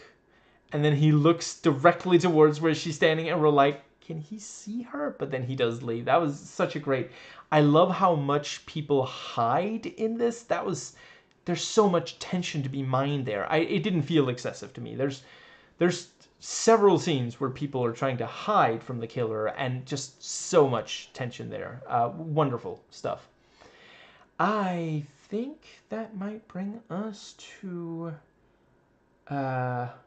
Right, you know, I mentioned in the review itself about the female gaze. I really appreciate, yeah, you know, I mean, Danica presumably is naked when she's meditating in the bath. We don't see, you know, the implication is enough because, like, you know, people are usually naked in that situation, you know, but yeah, we just see, like, the feet, and she drops the thing that she's wearing. I forget what that thing's called. And that's it, you know. We don't see, and that's in part because of the bath bomb, you know, very nicely done, because it wouldn't add anything to the movie. You know, she's not trying to look sexy. So the fact that she's naked, you know, it is true, but it's not emphasized because it's not important, because she's just a woman existing, and we gotta stop acting like a woman just existing makes her a fucking sex object. Yeah, women bathe. That's a natural thing to do. The camera shouldn't be ogling them if it's not going to be, like, part of what's going on. Like, obviously, if you're making a movie that's, like, commenting on, you know, men who ogle women or something, like, you know, you don't necessarily want to do, like, a POV, you know, male gazy thing, but anyway, I think I've made my point. Hopefully It is not. Yeah, fuck. I think the sugar rush is dying. Okay. Anyway, that brings us to the. Yeah, where does that get us? That, let's see. So there was the hiding, there was the, Judah. Yeah, the thing about, oh, Judah certainly cared about, the kid. And that's also such a great, because, like, we're not entirely sure, is he going to come back? Because Ben did, twice. Thrice? I guess thrice. Because he dies at the start of 97, again at the end. And then, the oh wait, I guess it is twice, isn't it? Because he comes back after being run over at the start of the first movie, and then after seemingly dying at the end of the first movie. Anyway, moving on. I think that might bring us to the. Let's see. I don't really have anything much to say about the steam room. It was great how, yeah, I mean, ultimately. No, wait, yeah, shit. I guess that was one of the killers, huh? Because, like, there's a person there and he can't quite see it. God, such great, wonderful lighting and the use of the steam. Because, like, yeah, I mean, wait, not never, fuck. I've hardly spent any time in a steam room, but yeah, like, it can get, it can get very steamy depending on, the circumstance, and yeah, suddenly it says, you're next, so yeah, I think the person in there was sitting there waiting for him to, like, just close his eyes, and then wrote it, and then left. That was great, because, again, it's that thing, like, in the first one, I can get this close to you, you are powerless, like the part where he gives Helen an unwanted haircut. I guess he thought she needed a trim. I guess I'll just briefly note, I forget if I actually said it in my video or videos or whatever, on the third movie. They do kind of, like, the first two movies are essentially, it's that urban legend of, the guy with the hook for a hand kind of thing. And then the third one kind of goes Candyman, like, if you disrespect the legend, the urban legend, if you abuse it in some way, because they say, oh, he was killed by oh yeah, isn't there a thing? I think it's something like that. Yeah, the third one is not quite as good as the first two. Anyway, I don't think it's anywhere near as bad as some people say it is, though. It's perfectly fine. Anyway, yeah, they kind of go Candyman there. It's the first time they really go supernatural in the trilogy. I'm glad this has nothing of that, and this basically just ignores that. Like, they could easily have brought it up, but there's just no mention of it whatsoever. I did not hate the movie. I thought it was a fairly logical next step to take, but I'm glad that this, I think this was an even better step to take, but they couldn't have made this movie in 2004. That wouldn't have made any sense, and they wanted to make another movie. I thought it was a fine enough way to continue. I don't know what else you would really have done back then to make it, yeah. I think that, shit. What else? Where do we end up in the? Yeah, the thing about, yeah, she, right, yeah, the graveyard. That was such a nicely with the okay, so it's the shit. It's the, yeah, they're like, okay, this is the only connection we have, and he was like, oh, Barry Cox. And they're standing there, and talking, and then it's like, oh, there's flowers on the grave, which, yeah, very nicely done, because, like, Stevie, put those flowers there, probably, I think, at least in part to lure them to, and the guy is like, people come and go every day, or throughout the day. And she's like, what about the cameras?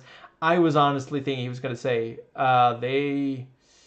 there's, I mean, we have 10 hours of footage, but there's a minute missing. I don't think anything happened there. And they've been doing, like, since like every year, I mean every night since 1999, there's just a minute missing. Like, why wouldn't there be? Like, would you please just stop talking about this guy who will never die? What the fuck, Trump? What do you mean he's never gonna die? So he's a vampire now, is what you're saying? Like, Jesus Christ. Um, Listen, I don't want to get sued. I don't know if Trump is guilty. I'm just saying I've never seen an innocent man act so guilty in Minecraft. Anyway, I think, yeah, so he's like, oh, I guess I can go rewind the footage, and he goes, and it's such a great, because like we expect there to be some buildup, but he's just like killed, and that's it, and the footage they cut the thing, to, and it's actually, it's interesting.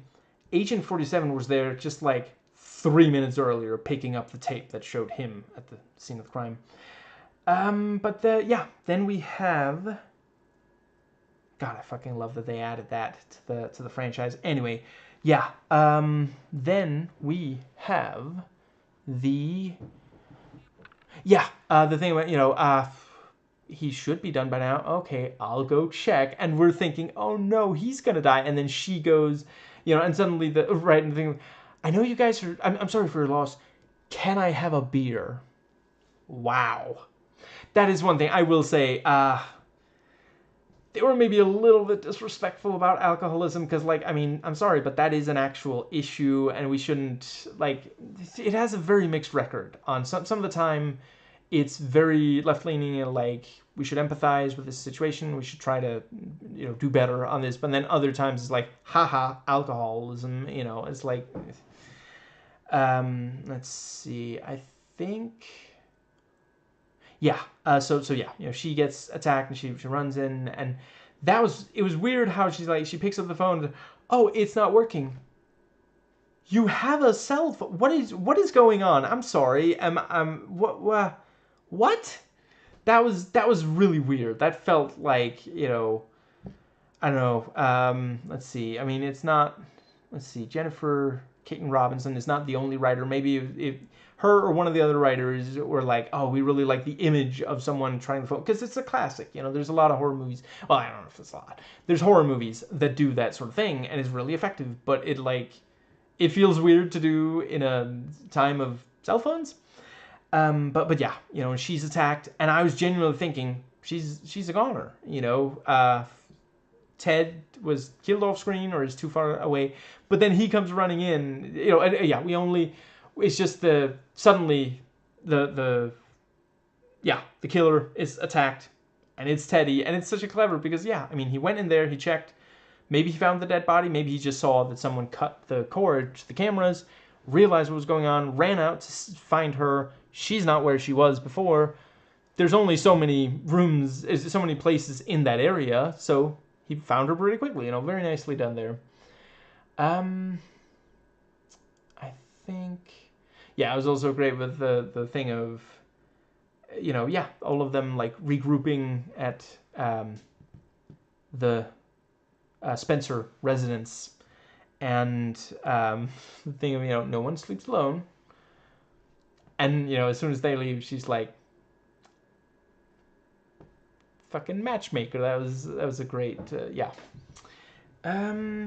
And yeah, god damn it, Milo's death. I was thinking, no, please, no, I like him so much, it's just, but yeah, and let's see, and yeah, I think it is clear it's not like the fact that kinky sex was like suggested. That's not why they split up and he ended up dead. It's because of the trauma. The trauma just happens to, that in that scene, it's coming to the surface as kinky sex, thoughts, but yeah, that's really what's going on. Trauma is splitting some of them apart, bringing some of them closer to, Danica and Teddy actually get somewhat closer because of this trauma, because of the danger, and he does want to protect her, and she does appreciate that, he does care, You know, I mean, ultimately, the thing that what went wrong was that he skipped out on the wedding or something like that. You know, which is fucked. Um, but yeah, I thought they did a really good job on that. But yeah, his death, like, and you know, he sits in the car and we're thinking, there's someone in the back seat, you know, but no, and then, you know, close the door, tries to get in, and it's just, oh, god damn it. And that was also a little like, can you not like use your phone? I get it was like low battery, but it wasn't like no battery. Um, yeah, uh, I don't know. I mean, I guess maybe he needs to look more around.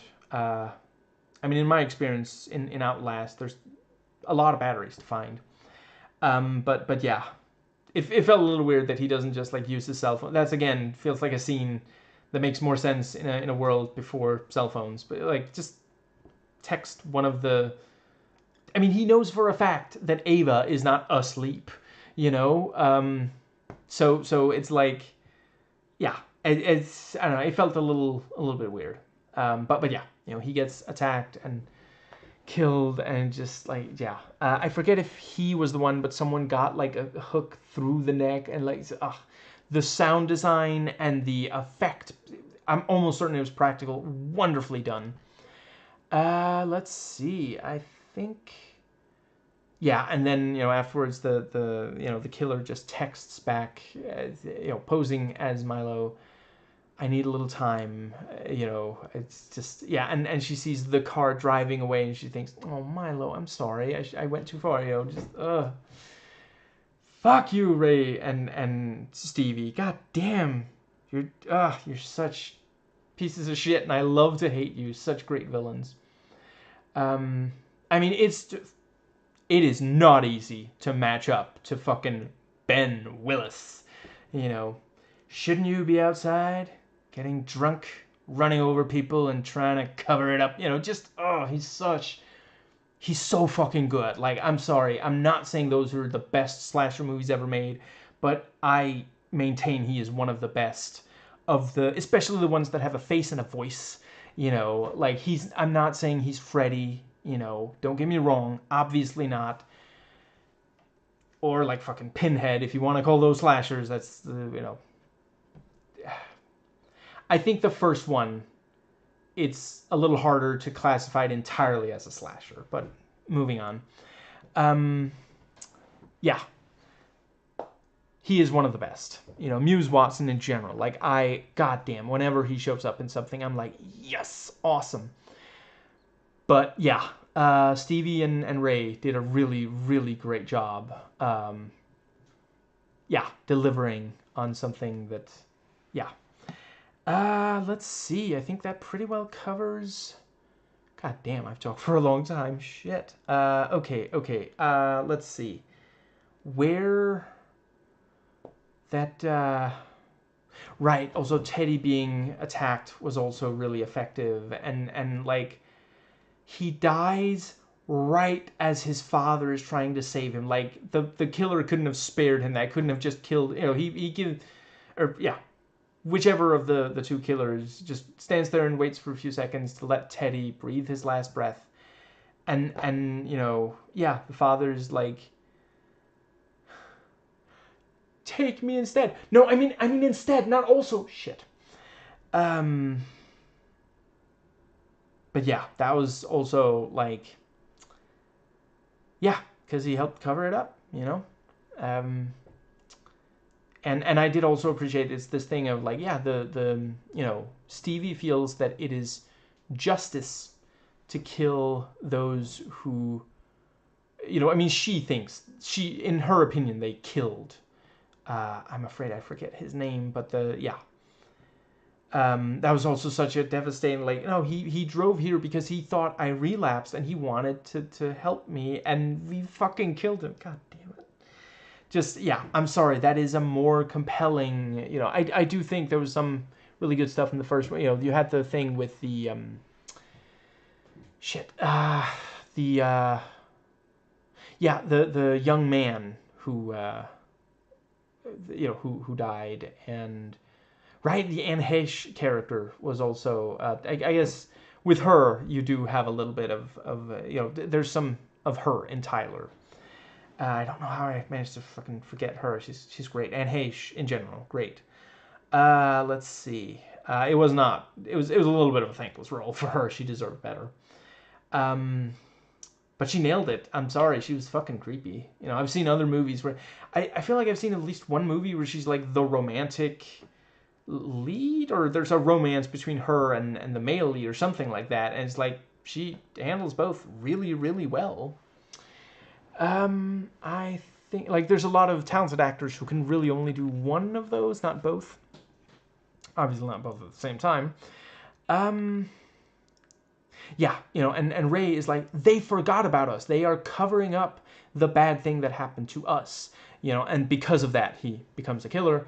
And yeah, that again is like, today we are talking a lot about, government, doing something awful, or letting, or witnessing something awful. It's not always them doing it, and then covering it up, denying the survivors and their families the closure, and again, that is a huge, it's an issue, and obviously it's not something to go be a serial killer over, but I do appreciate that there is that there.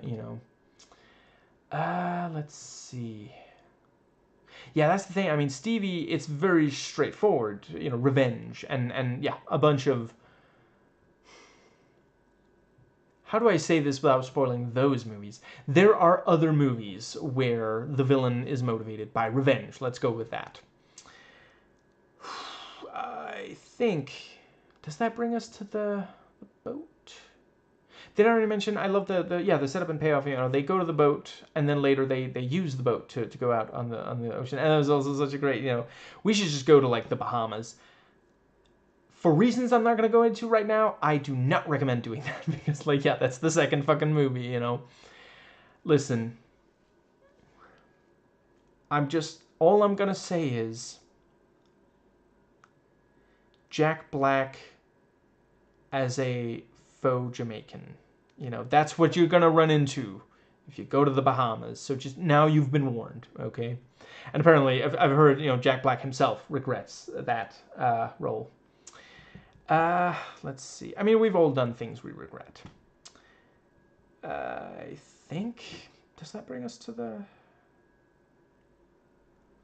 Is there... I feel like there's something I'm missing between the...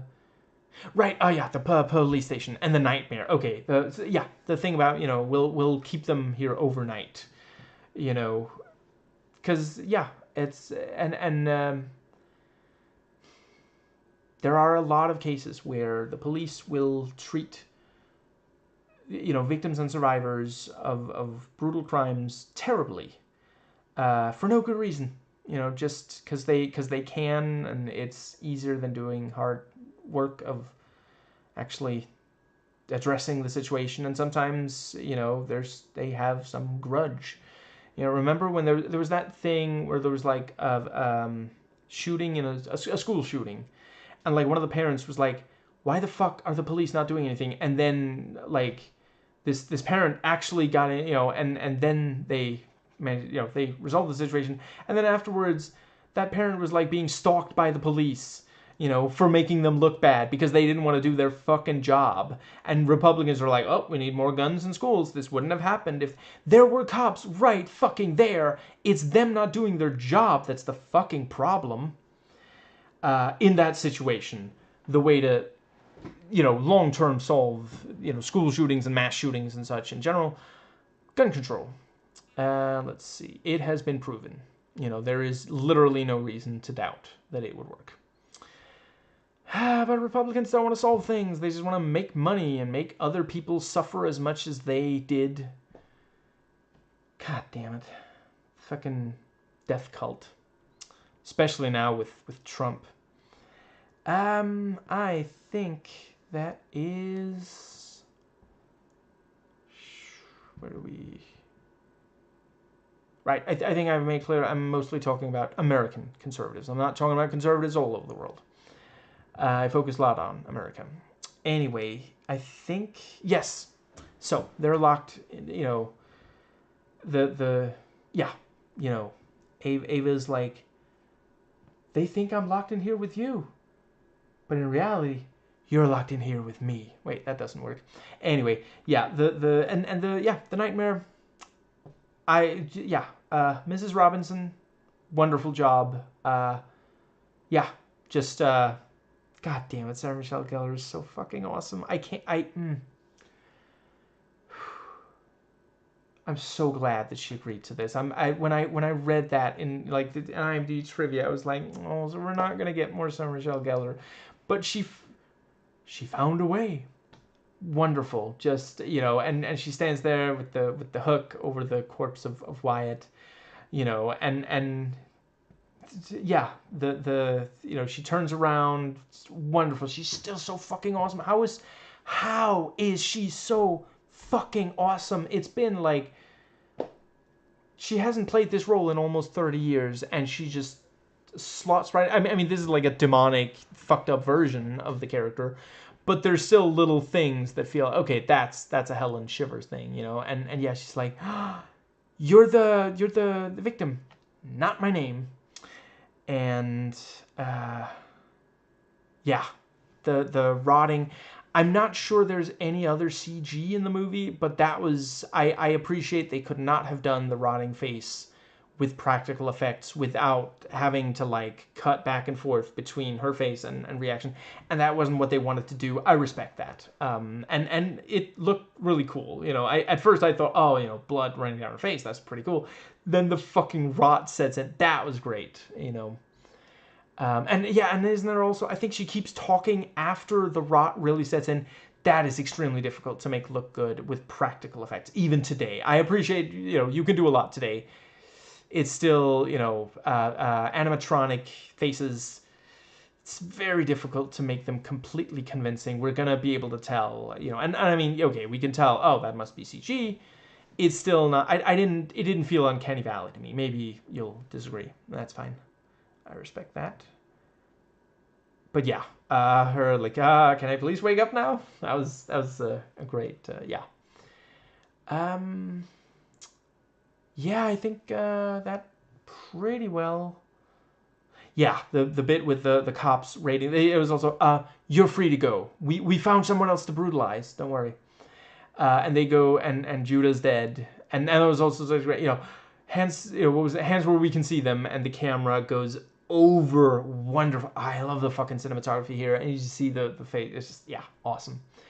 And yeah, they're sailing away, and it's like, okay, we're gonna be safe. And then it stops, and they hear something. And it's like,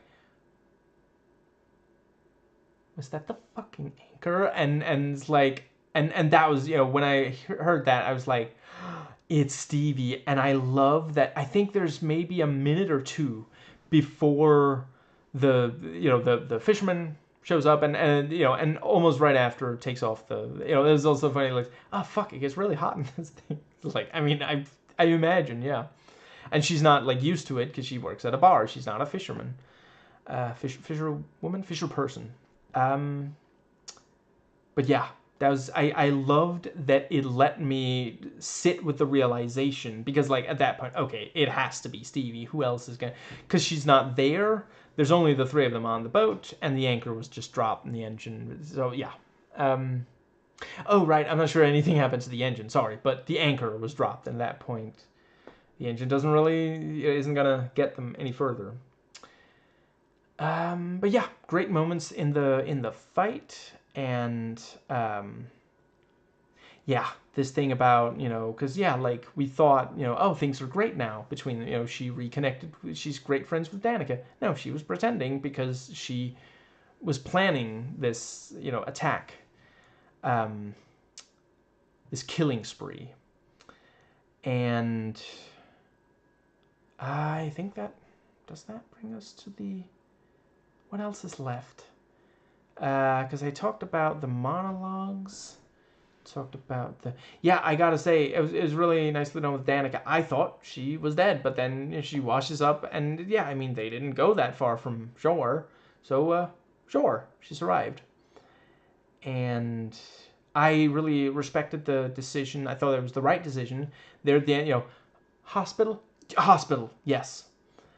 Like, please call me an ambulance.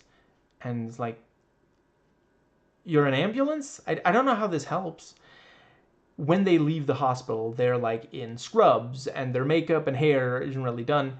That was a great, because like, yeah, they, it's not, and it's not judging them for that, and there's no one who's like, they look ugly now, or something, because it's just like, they've been through so much, and now it's just like, okay, can we just relax? So they're not perfectly put together right now. Great use of that. It can be annoying when Hollywood, and I want to make clear, it's not women making this decision. It's a lot of the time men, and sometimes women make the decision, but it's because they're judged really harshly when they appear without makeup or in unflattering costumes and such. But yeah, a lot of the time it's men saying, we can't let this woman not be, made up when she's on camera, even if it makes no sense for her to be made up. Like, it's a situation where literally she couldn't possibly be made up. But sadly, a lot of guys, they get really angry when they see a woman who's not, where the makeup just isn't there, where she's genuinely like completely without makeup. That's the I want to say it was Cat Black recently pointed out. I think, yeah, when talking about the Sabrina Carpenter album cover, I am not touching that one with a 1,000,000-foot pole. I am absolutely not the right person to. But there's some excellent commentary on the album cover from Varies, including Cat Black. But yes, she pointed out, a lot of the time when men say they don't like when women wear makeup, what was it she said? I think she said it was like eyeliner is the thing that those men are actually talking about. They wouldn't actually like to see a woman entirely without makeup. I think that does that. It's that thing about, misogynists will be like, stop wearing so much makeup. Put some more makeup on. It's like, there's no, you will never satisfy, because of bigotry, brain rot, you will never be able to completely satisfy, live up to the standards, because they're impossible, of bigots. What you can do is try to convince them out of bigotry, and that's not your job, unless it literally is your job. But, if you don't feel up to it, you don't have to.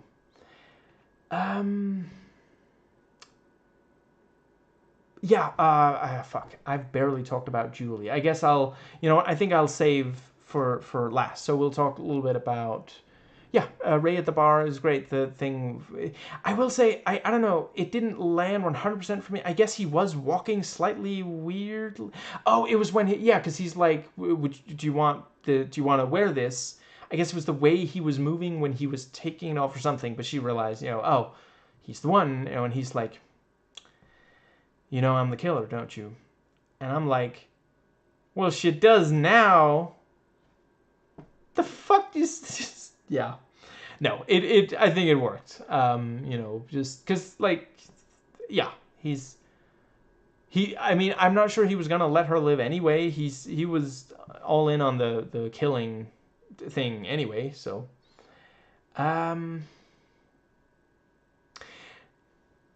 Was him taking her back instead of killing her on the boat, was that to give shit, I forget, I'm sorry. Stevie, was that to give Stevie another chance, maybe? I guess that could, or maybe he had already decided he was gonna, but he wanted to do it in the bar instead. I don't know.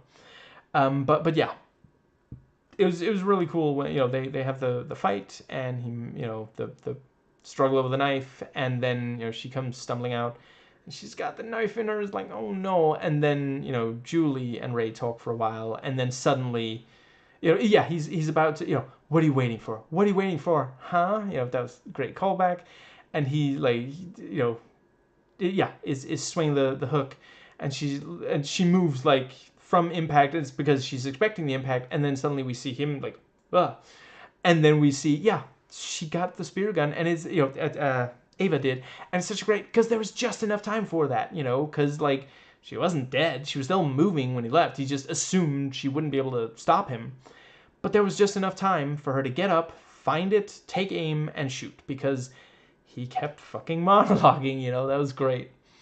I think that does pretty well bring us, right, I guess just at the end. Okay, I'm sorry, but there's a couple of things with the thing about, so yeah, there at the end, I wish they had managed to resist the urge to have, you know, the writers had resisted the urge to have the characters say more, you know, Gen Y stuff.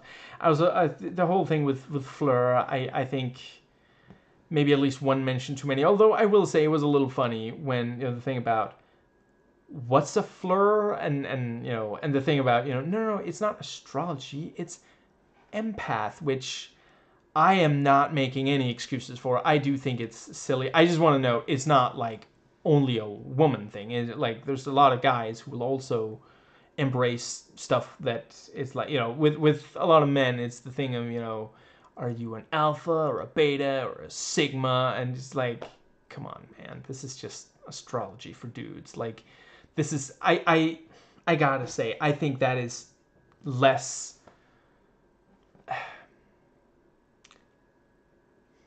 I think it's worse than when, you know, I realize there are a number of women who believe too much in astrology, and I don't personally put stock in, share, there we go. I don't personally put stock in this thing of like stars and stuff. I think Monty Python did a fantastic job. You know, you are a salamander, and you also, you know, and there was like one trait, and they were like, oh, that one trait fit. Wow, amazing, you know. And then they read another one, and it's the same one, and it's just like, yeah, I think that was a Weird Al. That's your horoscope for today, I think the song is called. Also very fun. Also, yeah. But I appreciate that there are a number of women who feel like they don't have control over their lives, and astrology goes and actually makes them feel like they do have that. And that's not because women are silly, that's because patriarchy fucks them more than it fucks us men. But like, if you have to say, oh, I'm a sigma male, no, I'm sorry, please stop. Please. Work on your issues. Stop. Don't do that. Don't. For the love of all that is good and just in this world, stop. You know, and I think that's all I'm going to say on it, because Cavernacle did fantastic videos on that whole fucking bullshit thing. Anyway, but yeah, yes, the end, with them sitting there. I thought it was really cool, the thing, you know, we are doing amazing, you know, and then we have the line that I have a couple of problems with. This whole thing could have been avoided if men would just go to therapy. So, okay, one thing, Stevie is not male. And I get that, you know, the saying isn't, you know, why don't more people go to therapy? It is men won't go to therapy. You know, so that's one thing. Another is, and I appreciate, you know what, maybe the following, take it with a grain of salt.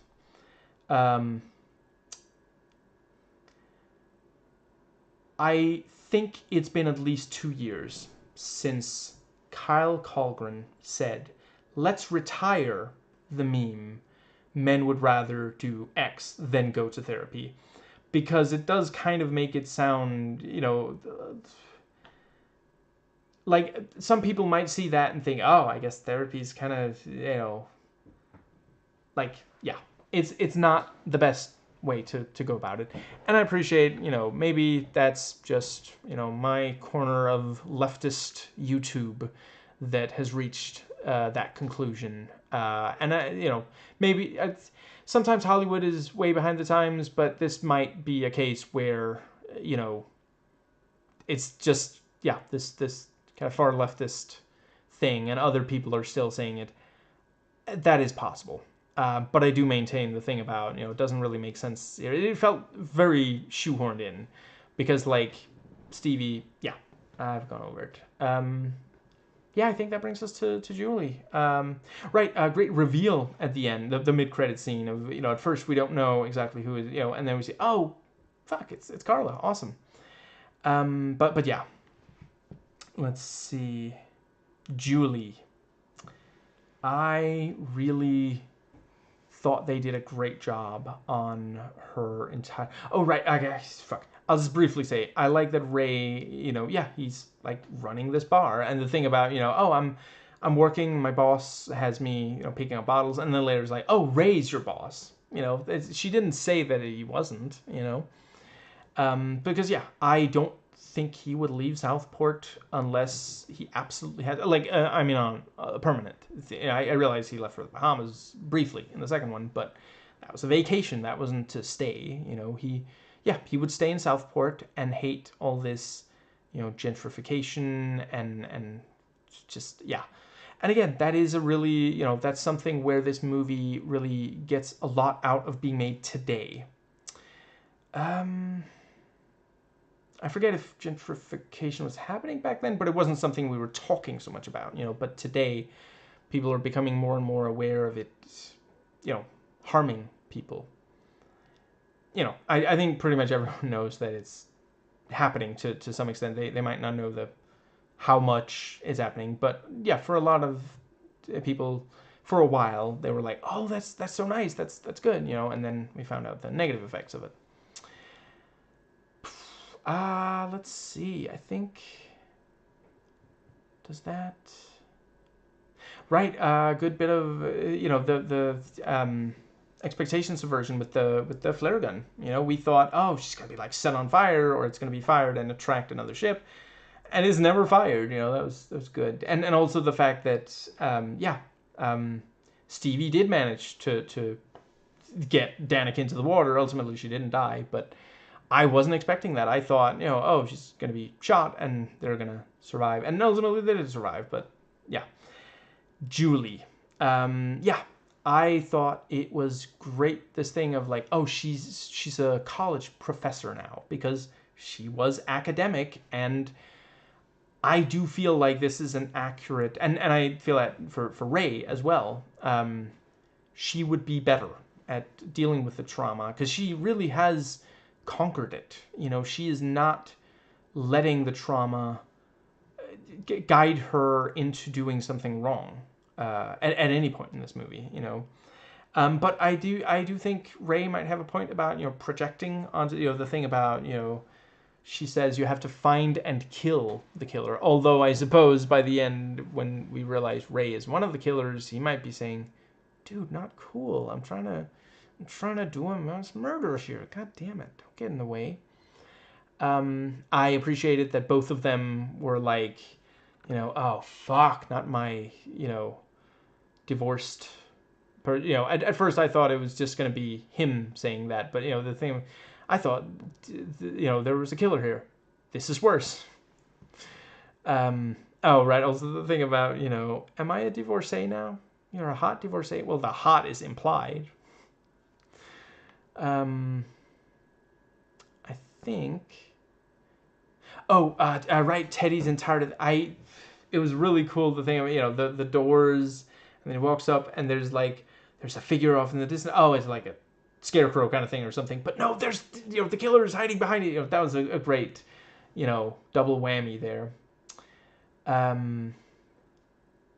Yeah, I think there was the amount of blood, violence, and gore was the right amount. I think, I don't know if they were like specifically thinking, let's not pull a Halloween Kills, but I appreciate that they didn't, because that would have just felt, I'm slightly mixed on that movie. I do think it is interesting the way that I mean, I agree with those who, I've seen several critical comments, I think it was from users, not critics, but I forget, who said that the movie feels like it's trying to make you feel bad for liking slasher movies. It's like, is this what you want? Oh, by the way, that reminds me, Renegade Cut just recently did an excellent video on I was about to say the first two, as if there's more than two. Both of the Kane Lynch games, where he points out, the games are saying, "Is this what you want?" And yeah, fantastic video as usual. It's been really interesting. I've been following him for, I don't know, over 10 years at least, seeing his his evolution over the years. But yeah, fantastic video. I think I agree with every word he said about the games. I fucking love those two games. Anyway, but yeah, I think it's interesting to have a slasher, a big, anticipated slasher, kind of make us question if we want to be watching slasher movies and why. I think we should question why we watch stuff with violence. That's one of the things I love about Alejandro Amenabar's thesis, the movie thesis, not his college thesis. Although, was it his thesis? Anyway, I think, and Sinister, the Scott Derrickson movie. Just earlier today, I saw they're making Black Phone 2. Trailer, fuck me. I'm looking forward to that one. Yeah. Anyway, and they're bringing back several cast members. Love it. Can't hardly wait. Stay tuned for a video on that one for sure. Anyway, I'm not actually expecting you to just sit and stare at your screen until then, because it's months away. What was the other thing? My back. We are almost done. I just gotta think. Yeah, I don't think that a Halloween Kills level of blood, violence, and gore would have worked for this movie. It would have felt out of place, because it's not really about questioning if we want the violence. I think it's pretty clear, like the violence, it's conveying that violence is only okay in self-defense. It's not okay no matter what your trauma is, because there's people who have trauma who don't go out and kill people. Like there's so many traumatized characters in this movie. Most of them are not killers. So it's very clearly conveying, you don't have to do that. And that is, of course, also, I try to empathize with anyone. I mean, pretty much everyone. I know I say a lot of harsh things about conservatives. I do want their problem solved. I just don't think that they're very good at understanding how to solve them, and sometimes they don't even understand what the real problem is. They keep misdiagnosing it, and it's very fucking frustrating. So I try to criticize to try to open their eyes to that. But I do want their problem solved. I don't want anyone to suffer. Which is not to say that it's always 100% possible to, I appreciate, I'm sure rich people will consider it suffering. I was about to say if, I hope when we start taxing them more, so that, people aren't dying because they don't have money, whilst, the rich people are sitting on so much money that they literally don't know what to do with it. They're starting to just do weird shit. Like just recently, the other day, I was reminded, fuck me, there were people who put fucking gold on pizzas just to be like, oh, look, it's an expensive pizza. Fuck you. Use that money to feed someone who can't afford my autofocus fucking up. There we go. Anyway. Shit. Where were we? Shit. Where we were... Once we were warriors, and we were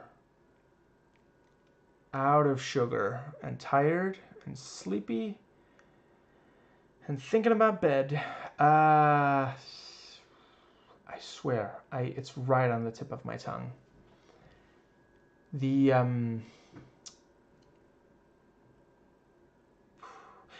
I try to empathize with everyone. I appreciate that for some people, their trauma can make it feel like there's no other solution, there's no way out except for violence.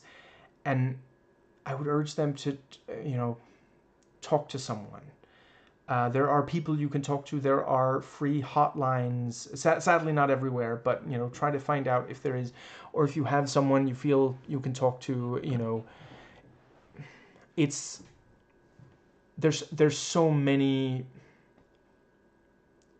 I'm not the best to explain it, but just try to find someone who can help you.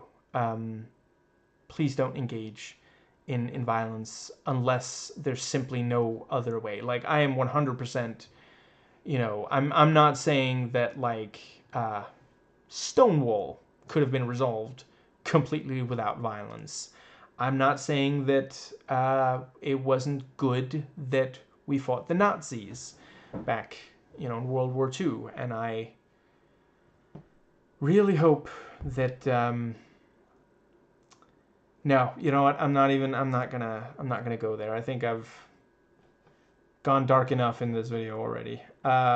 It's a horror movie, I try not to go this dark when I'm talking about, like, fucking Young Jedi Adventures or something, Anyway, I think, and in general, recently when I talk about stuff that's, also okay for kids to watch, I try not to go this dark. I think that does. Yeah. So Julie, yeah, the thing, and the first time we see, yeah, we hear her scream, and then we see her, and she's in college, so it's like how she wakes up screaming from a PTSD nightmare in a college classroom at the start of the second movie. Very nice. That was also such great, I know. What do you mean? How could you know? I know what you did last summer, and God, Muse Watson is so fucking awesome. Anyway, okay, where were we? We were, yeah, so, and she talks about, trauma, and it's the thing, I don't know, sometimes I think it just really works. Sometimes I'm a little bit of a mark for that sort of thing. It's the Hollywood thing of, like, this college course is spelling out themes of the movie, but yeah, trauma changes us, and what was it? We can't let it control us. Something along those lines. We have to process it. That sort of thing. And yeah, the thing with hearing the vague voice of Julie, and there's the Danica, but that was a nightmare. So it was, yeah, I don't know that I'm not sure if that 100% worked. It was fine. It didn't, like, derail the movie, but yeah. But yeah, she's like, there's a killer with a hook for a hand, out there tormenting me and my friends, and she's like, very funny, which I do appreciate, because it's like, really, obviously she's gonna be like, yeah, that was a good, yeah, but she says enough, and yeah, and that was also great, what did you do? That's such a great, yeah. And yeah, she says she vowed to never return to Southport. And, she only does it at the end to stop Ray, because she realizes the connection. I guess the reason there's that, like, article that just says, oh, she's the killer, I guess it's because the cops are looking for her, and it's like a way of, telling people, hey, if you see her, let us know. Let's see. I think. Oh, right, and I think it was clever, this thing of, because, like, obviously it's, hey, why don't they just Google it? But there's like, oh no, it was scrubbed from the internet because it was bad publicity. The 4th of July is our best. We cannot close the beach. I don't know what fucking accent I'm going for here. I don't think that was what he sounded like in Jaws, but whatever. But yeah, this thing of, like, covering up. Fuck, that is way too relevant. When was this written? Because, like, it wasn't that many months ago that the government started. I guess, no, we knew because of, like, the Project 2025, like, the information that got out before Trump, fuck me, got elected for a second term. But yeah, the thing about, she locks the door, and there's, activity in the, and she gets out the scissors, and yeah, they talk.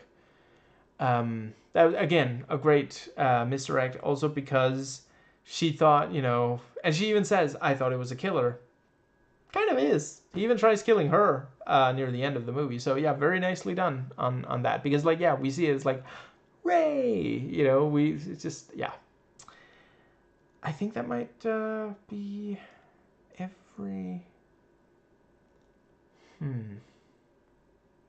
Yeah, I think that covers everything that I had to say.